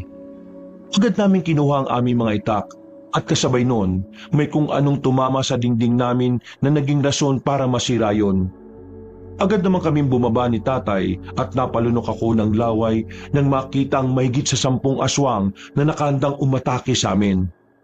Itay, anong gagawin natin? Baka po hindi lang yan ang aswang na posible na makalaban natin. Huwag kang panghinaan ng loob, anak. Kung nagawa mo matalo ang 3 aswang nung nakaraan, kahit nagamit lang ang lakas at liksi mo, yan din ang gagawin mo sa kanila ngayon. Sige po tay, pero baka po hindi ko kayanin ha. Huwag ka mag-alala, tutulungan kita para mas mabilis nating matalo ang mga nilalang na yan. Sige po tay, gagawin ko po ang lahat para hindi tayo mahirapan sa pakikipaglaban sa mga demonyong yan. Sumugod sa amin ang mga aswang. Hindi naman kami nagpatinag at nilabanan namin sila gamit ang itak namin. Nasa ganung kalagayan kami nang marinig namin ang pagsigaw ni nanay na humihingi ng tulong. Agad ko namang sinabihan si tatay na tulungan na lamang si Nanay Pinang. Nang makalis na si tatay, itinoon ko ang buong pansin ko sa mga aswang. Walang ano-ano, may nakita kong ibang aswang na papalapit at sa kabilang direksyon na may si Mang Patricio. Kalaunan, nagawa ko matalo ang mga nilalang sa paligid ko, kaya patakbo kong sumugod sa dayo. Tama nga sinabi ni tatay at ni Tandang Isabelo. Kayo nga ang aswang. Ano, mga alagad ba ninyo mga umatake sa amin? Ano motibo nyo? Ha? Anong ibig mo sabihin? Hindi ako aswang. At kung naniniwala kayo sa mga sinasabi ng magaling na albularyong yon, nagkakamali kayo ng pinapanigan. Anong ibig niyo sabihin, Mang Patricio? Hindi ko po kayo maintindihan. Kung kamag-anak niyo si Mang Warlito, ibig sabihin, mga aswang din kayo. Anong pinagsasasabi mo? Hindi aswang ang tiyo ko. Isa siyang manunugis ng mga aswang. Alam ko na. May nagpapakalat dito na isa siyang aswang, tama? Eh kung hindi siya aswang, sinong totoong aswang? At sino ang may motibong magpakalat ng maling impormasyon? Si Tandang Isabelo. At nandito ako para patayin siya. Hindi ko akalain na marami pa rin ang mga alagad niya. Kaya wag mong ibuntun sa akin ang galit mo. Lingunin mo mga kararating pa lang ng mga aswang. Kung si Tatang Isabelo ang aswang, bakit niyo siya tinutugis? Saka ko na sasabihin, mukhang kailangan na natin bumalik sa bahay ninyo. Sigurado ako na gustong patayin ng mga aswang ang mga magulang mo. Nakita ko kanina si Tandang Isabelo at nang sundan ko siya, papunta pala siya rito. Kung papunta siya rito, bakit hindi man lang namin siya nakita? Ayun, nakatayo siya sa harap ng grupo ng mga aswang na kasabay kong dumating dito. Tayo na, bago pa mahuli ang lahat. Nagmadali kaming bumalik sa bahay at nanlumo ako nang makita ko si nanay at tatay na duguan habang hawak ng mga aswang. Napangisin naman si Tandang Isabelo nang makita kami at inutusan niya ang mga alagad niyang pakawala ng mga magulang ko. Parehong mahina na si nanay at tatay dahil sa mga kalmot na natamo nila. Kaya ganun na lang ang pagkabahala ko. Sa dinami-rami ng lugar kung saan tayo pwede magkatagpo, dito pa talaga sa baryo nila Berting. Natatandaan mo pa ba yung mukhang ito?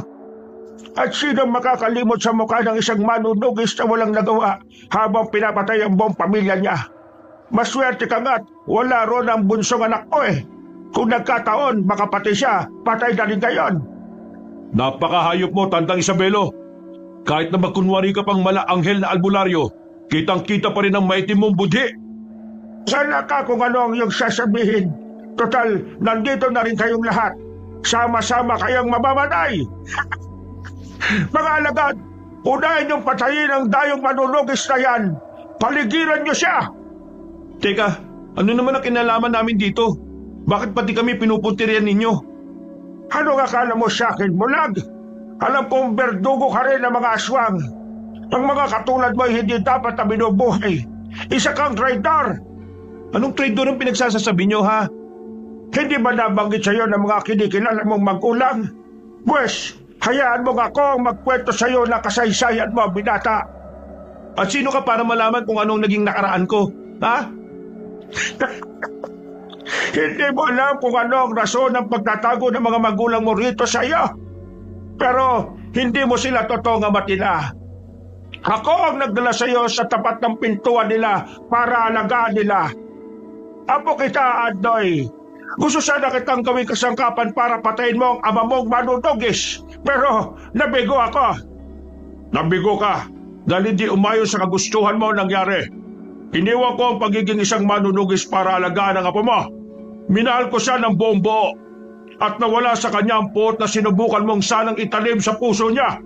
At ngayon, nandito, hindi bilang lolo niya, kung hindi bilang isang kaaway.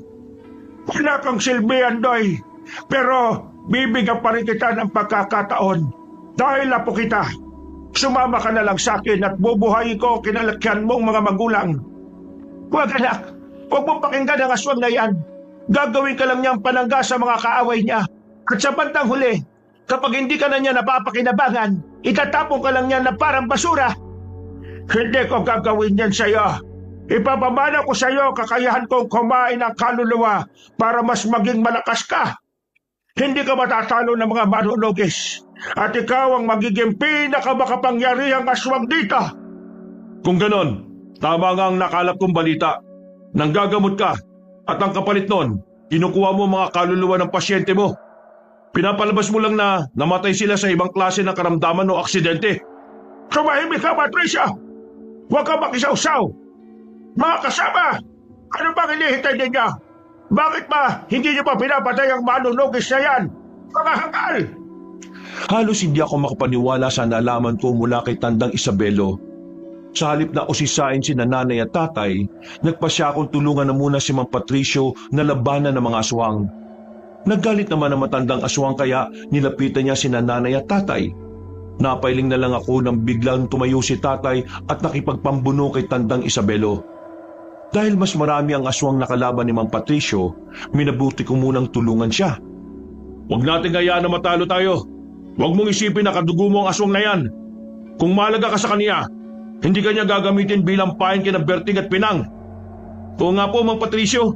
Isa pa po, parang mas gusto pa ni Tandang Isabelo na maging masama ako eh. Taliwas naman yun sa kagustuhan ni nanay at tatay. Wala silang ibang inisip kung hindi ang kabutihan para sa akin. Ngayong klaro na ang lahat sa atin. Magagawa na natin ipagpatuloy ang labang ito. Pagbabayarin ko ang lolo mo sa ginawa niya sa pamilya ko. At hindi rin po ako papayag na gamitin niya ako sa pansarili niyang layunin. Lalong-lalo na, hindi ako papayag na saktan niya si nanay at tatay. Sige na, busin na natin ang mga nilalang na ito para mailigtas natin ang mga magulang mo. Huwag kang mag-alala. Alam ko naman na matatag si Berting eh. Makakaya niyang labanan si Tandang Isabelo. Pinagtulungan naming labanan ni Mang Patricio ang mga alagad ni Tandang Isabelo. Maging ang dayong manunugis ay namangha sa angking kong bilis. Kaya nakumbinsi siyang may dugo nga akong aswang. Kahit na pinagtulungan ako ng mga nilalang, nagawa ko pa rin silang maibuwal sa lupa. Bago pa man sila makabangon, tinaga na sila ni Mang Patricio. Kaya tuluyan na silang binawian ng buhay. Pagkakita ni Tandang Isabelo sa amin, buong lakas niyang itinulak si tatay. Napalumpasay naman ang ama ko at agad siyang nilapitan ni nanay. Hindi ko akalaing mabilis yung matatalo mga kasama ko. Magpasalamat ka, Patricio, at tinulungan ka ng apo ko. Ikaw ang dapat na magpasalamat dahil hindi ka kasama sa mga aswang na yan. Kung nagkataon, kahit na hindi ako aswang, dudukutin ko ang atay mo at dudurugin sa mga kamay ko. Nagangarap ka lang ng gising, Patricio. Hindi nga ako matalo ni Berting eh. Ikaw pa kaya? Kung talagang nagmamadali ka para sa iyong kamatayan, pues, pagbibigyan kita. Sige, Tandang Isabelo, lumapit ka sa akin. Tayo magtagisan ng lakas. Tapusin na natin ang naudlot nating laban dati. Napaangil si Tandang Isabelo. Sa isang pagkisap ng mga mata ko, sumugod siya kay Mang Patricio. Nagmadali naman akong lumapit kina tatay para alamin ang kalagayan nila.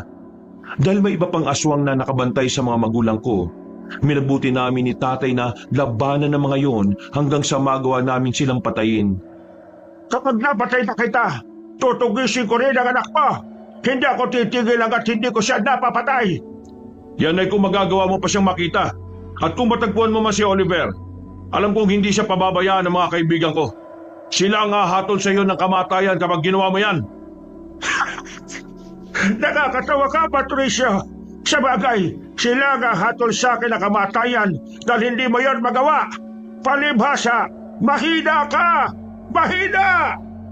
Sige, tingnan natin kung ano magagawa ng isang malakas daw na aswang sa isang mahinang tulad ko. Saluin mo ang talim ng ita ko! Kahit sa direksyon mo pa yan itaga, hindi mo ako matatalo. Gaya nga ng sabi ko, mahina ka! Nasabi mo lang yan dahil ayaw mo at hindi mo tanggap sa sarili mo na makakaya kang talunin ni Andoy. Apo mo lang siya, pero mas malakas siya sa akin. Nagpatuloy ang paglalaban ni Mang Patricio at Tandang Isabelo. Samantala, inaalalayan naman namin ni tatay si nanay para makapasok sa loob ng bahay. Gusto ko sana papasukin na rin si Tatay Berting pero mas gusto niyang tumulong sa amin sa pakikipaglaban. Saktong pagkabalik namin sa pwesto, nagawang ibalibag ni Tandang Isabelo ang dayong manunugis. Dahil doon, sinugod namin siya ni tatay at pinagtulungang labanan. Habang nakikipaglaban sa aswang, kung ano-ano pa ang mga sinabi niya sa amin. Apo, makinig ka sa akin. Hindi ang Berting na ito, kababa. Sila mismo pumatay sa tatay mo. Kaya gusto kong maghiganti. Huwag kang magsinungaling. Hindi ako pumatay sa anak mo, kung hindi ang isa sa mga kasamahan ko. At teka, hindi ba't ikaw lang din ang nag-utos noon para magawa mong asawahin ang totoong ina ni Andoy? Masinungaling ka. Hindi totoo sinasabi mo. Paano hindi totoo? Bago mo papatayin ang kaibigan kong yan, nagawa na niyang sabihin sa akin ang patungkol sa nangyari. Hindi ko rin akalain na apo mo pala si Andoy. Hindi ko po siya lolo, itay. Wala akong lolo na may sa demonyo. Kung nagawa niyang ipapatay yung totoo kong ama, sigurado na pwede rin niyang gawin niya sa akin. At talagang gagawin niya yan, lalo pat hindi umaayon sa kagustuhan niyang nangyayari. Pero huwag ka mag-alala. Hindi ko papayagan ng demonyong yan na saktan ka. Kakatawa ka, Berting. Hindi mo nga ako matalo kanina hindi ba? Akala mo naman kung sino kang malakas. Magpasalamat ka lang at hindi na ako katulad ng dati. Pero ngayong alam na ni Andoy ang totoo niyang katauhan. Dapat ka nakabahan, Tandang Isabelo. Kung hindi ko lang din siya magiging kakampi, mas mabuti bang patayin ko na lang siya. Akmang susugod sana si Tandang Isabelo sa akin nang makita kong papalapit din sa kanya si Mang Patricio. Bago pa man niya ako masunggaban, bumelo na ang dayong manunugis. Buong lakas niyang tinaga ang aswang sa likuran. Napaungol naman si Tandang Isabelo. At nang mapalingon siya kay Mang Patricio, humakbang na rin ako para sugurin siya. Ang dapat sa mga katulad mong aswang undayan ang taga hanggang sa mamatay. Magbabayad ka sa mga ginawa mo, Tandang Isabelo! Haray ka! Ang legal na tagiliran ka! Po, itigil mo yung ginagawa mo! Patay mo ako! Yan ang dapat sa'yo, ang maligo sa sariling dugo, pabuwal sa lupa. At ito naman ang para sa pamilya kong winasak mo. Kung hindi dahil sa'yo, buhay pa sana ang asawa ko at 2 anak. Kulang pa ang kamatayan mo bilang kabayaran. Pero kahit pa paano, magiging tahimik na ang kaluluwa nila kapag wala ka na. Mang Patricio, ikaw na pong bahalang kumitil sa buhay ng aswang na ito. Kailangan mawala siya para wala na rin salot dito sa atin. Hindi na rin maglalakas loob ang ibang aswang na sumugod sa atin. Salamat, Andoy. Patawarin mo ako kung papatayin ko ang lolo mo sa mismong harapan mo. Habo ka! Bakit ginaganito? Hindi mo ako apo at lalong hindi kita lolo. Siguro sa dugo oo, pero sa isip at puso, hindi. Sinubukan pa akong hawakan ng matandang aswang sa binti, pero tinaga siya ni Mang Patricio. Nung mga panahong yon, humingi na siya ng permiso sa amin para patayin ang aswang. Napatango naman kami sa kanya at noon din mismo tinaga niya ang aswang hanggang sa bawian na ito ng buhay. Napabuntong hininga na lang ako nang makita ko ang sitwasyon ni Tandang Isabelo. Ano anak? Nagsisisi ka ba na pinatay ni Patricio ang lolo mo? Hindi po. Hindi ko naman po siya lolo Kung totoong lolo ko siya, hindi sana niya gagawin to. Halos ipapatay niya na tayo Tama ka riyan, Andoy. At kung apo talaga ang turing niya sa'yo, hindi ka niya gagamitin laban sa amin. Mabuti na lang talaga, pinalaki ka namin na merong mabuting puso. Hindi ka nagawang kumbinsi na matandang yun na umanib sa kanya. Hindi naman po ako ganun katanga para kumapis sa kanya, tay. Alam kong hindi perpekto ang buhay ko. Pero ni minsan, hindi ko po hinangad na manakit na mga inosenteng tao. Patricio, pasensya ka na at pinakinalaan ka namin dati na ikaw ang aswang. Hindi pa kasi namin alam kung anong totoong pakay mo rito Ayos lang po sa akin yon. Ang importante, napatay natin ang aswang. Naipagiganti ko ng pamilya ko. Yan lang din naman ang rason kung bakit nagpunta ako rito eh. At salamat sa inyo ni Andoy. Teka po, nasan po ba si Oliver? Bakit hindi niyo po siya kasama? Oo nga, nasa na ba siya? Baka kung napano na siya ha? Huwag po kayo mag-alala, ligtas siya. Itinago ko siya sa isang kuweba na kinatatakutan ng mga aswang. Hanggat nandun siya sa loob, walang masamang mangyayari sa kanya. Nagpresenta si Mang Patricio na siya na ang maglibing sa bangkay ng matandang aswang. Sinunog naman namin ni tatay ang ibang bangkay ng aswang doon para hindi na umalingasaw kung sakali. Binantayan naming 3 yon hanggang sa tuluyan ng matupok. Bago tuluyan mag-umaga, nagpaalam sa amin si Mang Patricio. Gusto niyang balikan si Oliver at na makauwi na sila sa totoong baryo nila. Sinundan na lang namin siya ng tingin at nang medyo nakalayo na siya, pumasok na kami ni Tatay Berting sa bahay. Napatay ba ninyo yung aswang na yon? Ang mga kagaya niya hindi dapat binubuhay. Kung marunong lang akong makipaglaban, ako na mismo ang haharap sa kanya Huwag ka mag-alala, wala na mga aswang.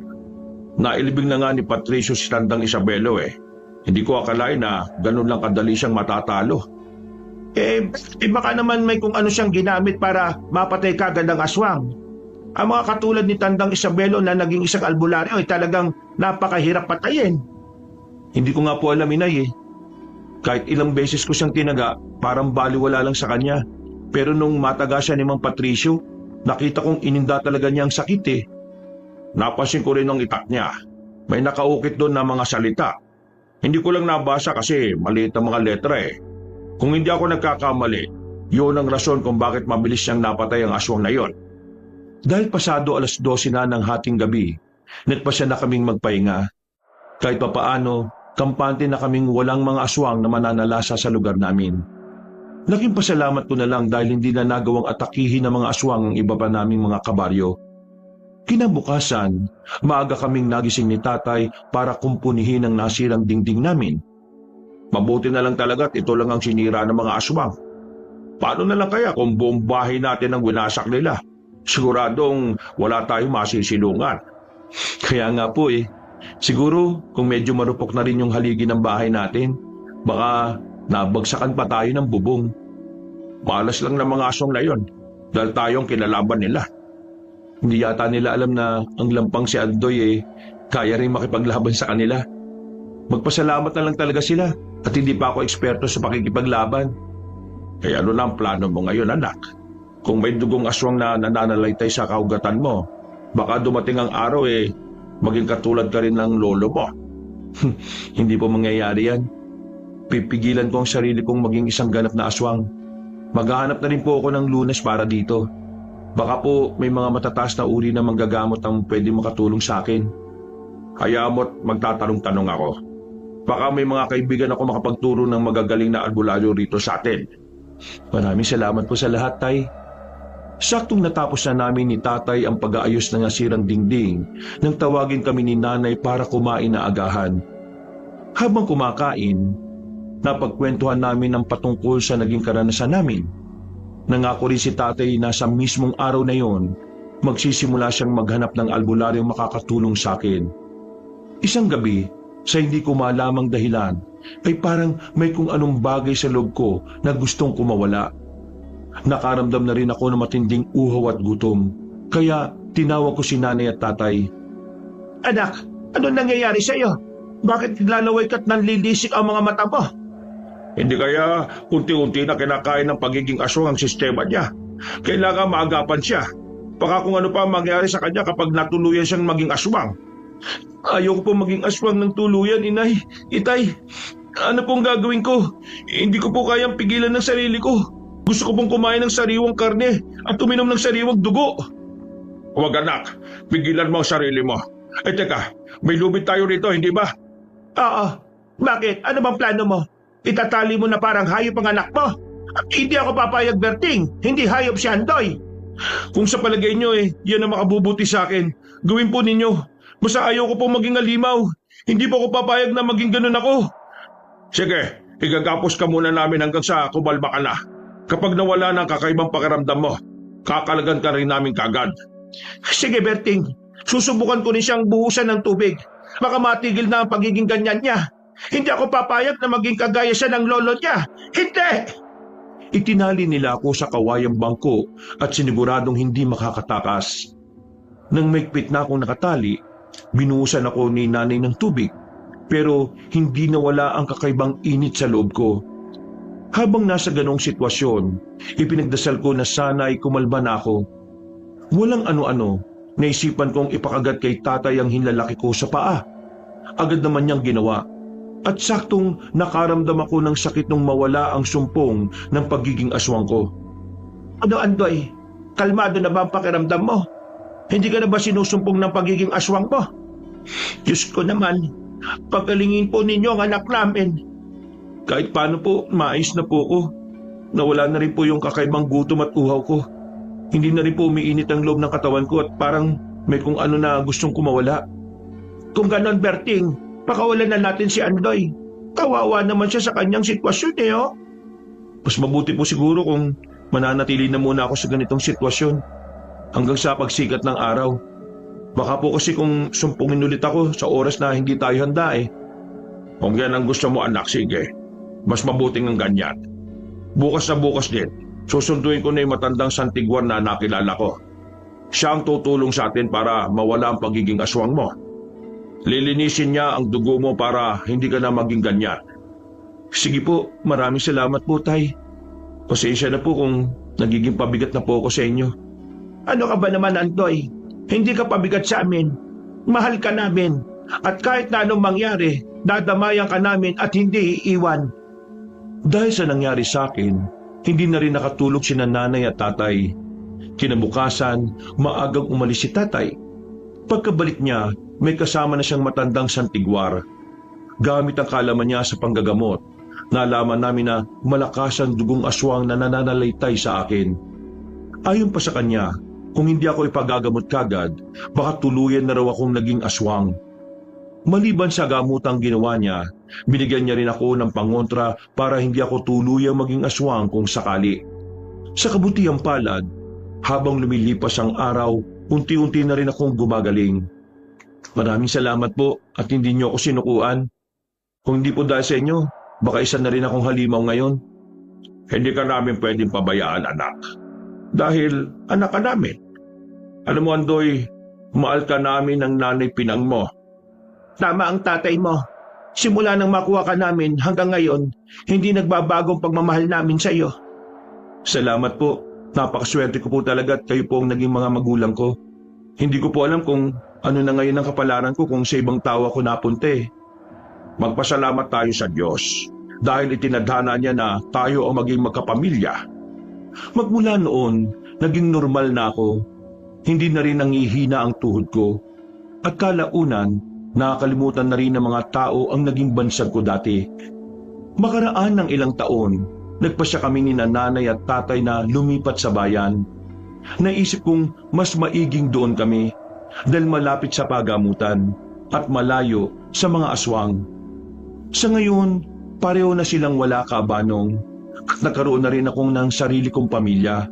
Hindi ko na rin itinago sa asawa ko ang nakaraan ko at maswerte ako dahil tanggap niya ang buong pagkatao ko.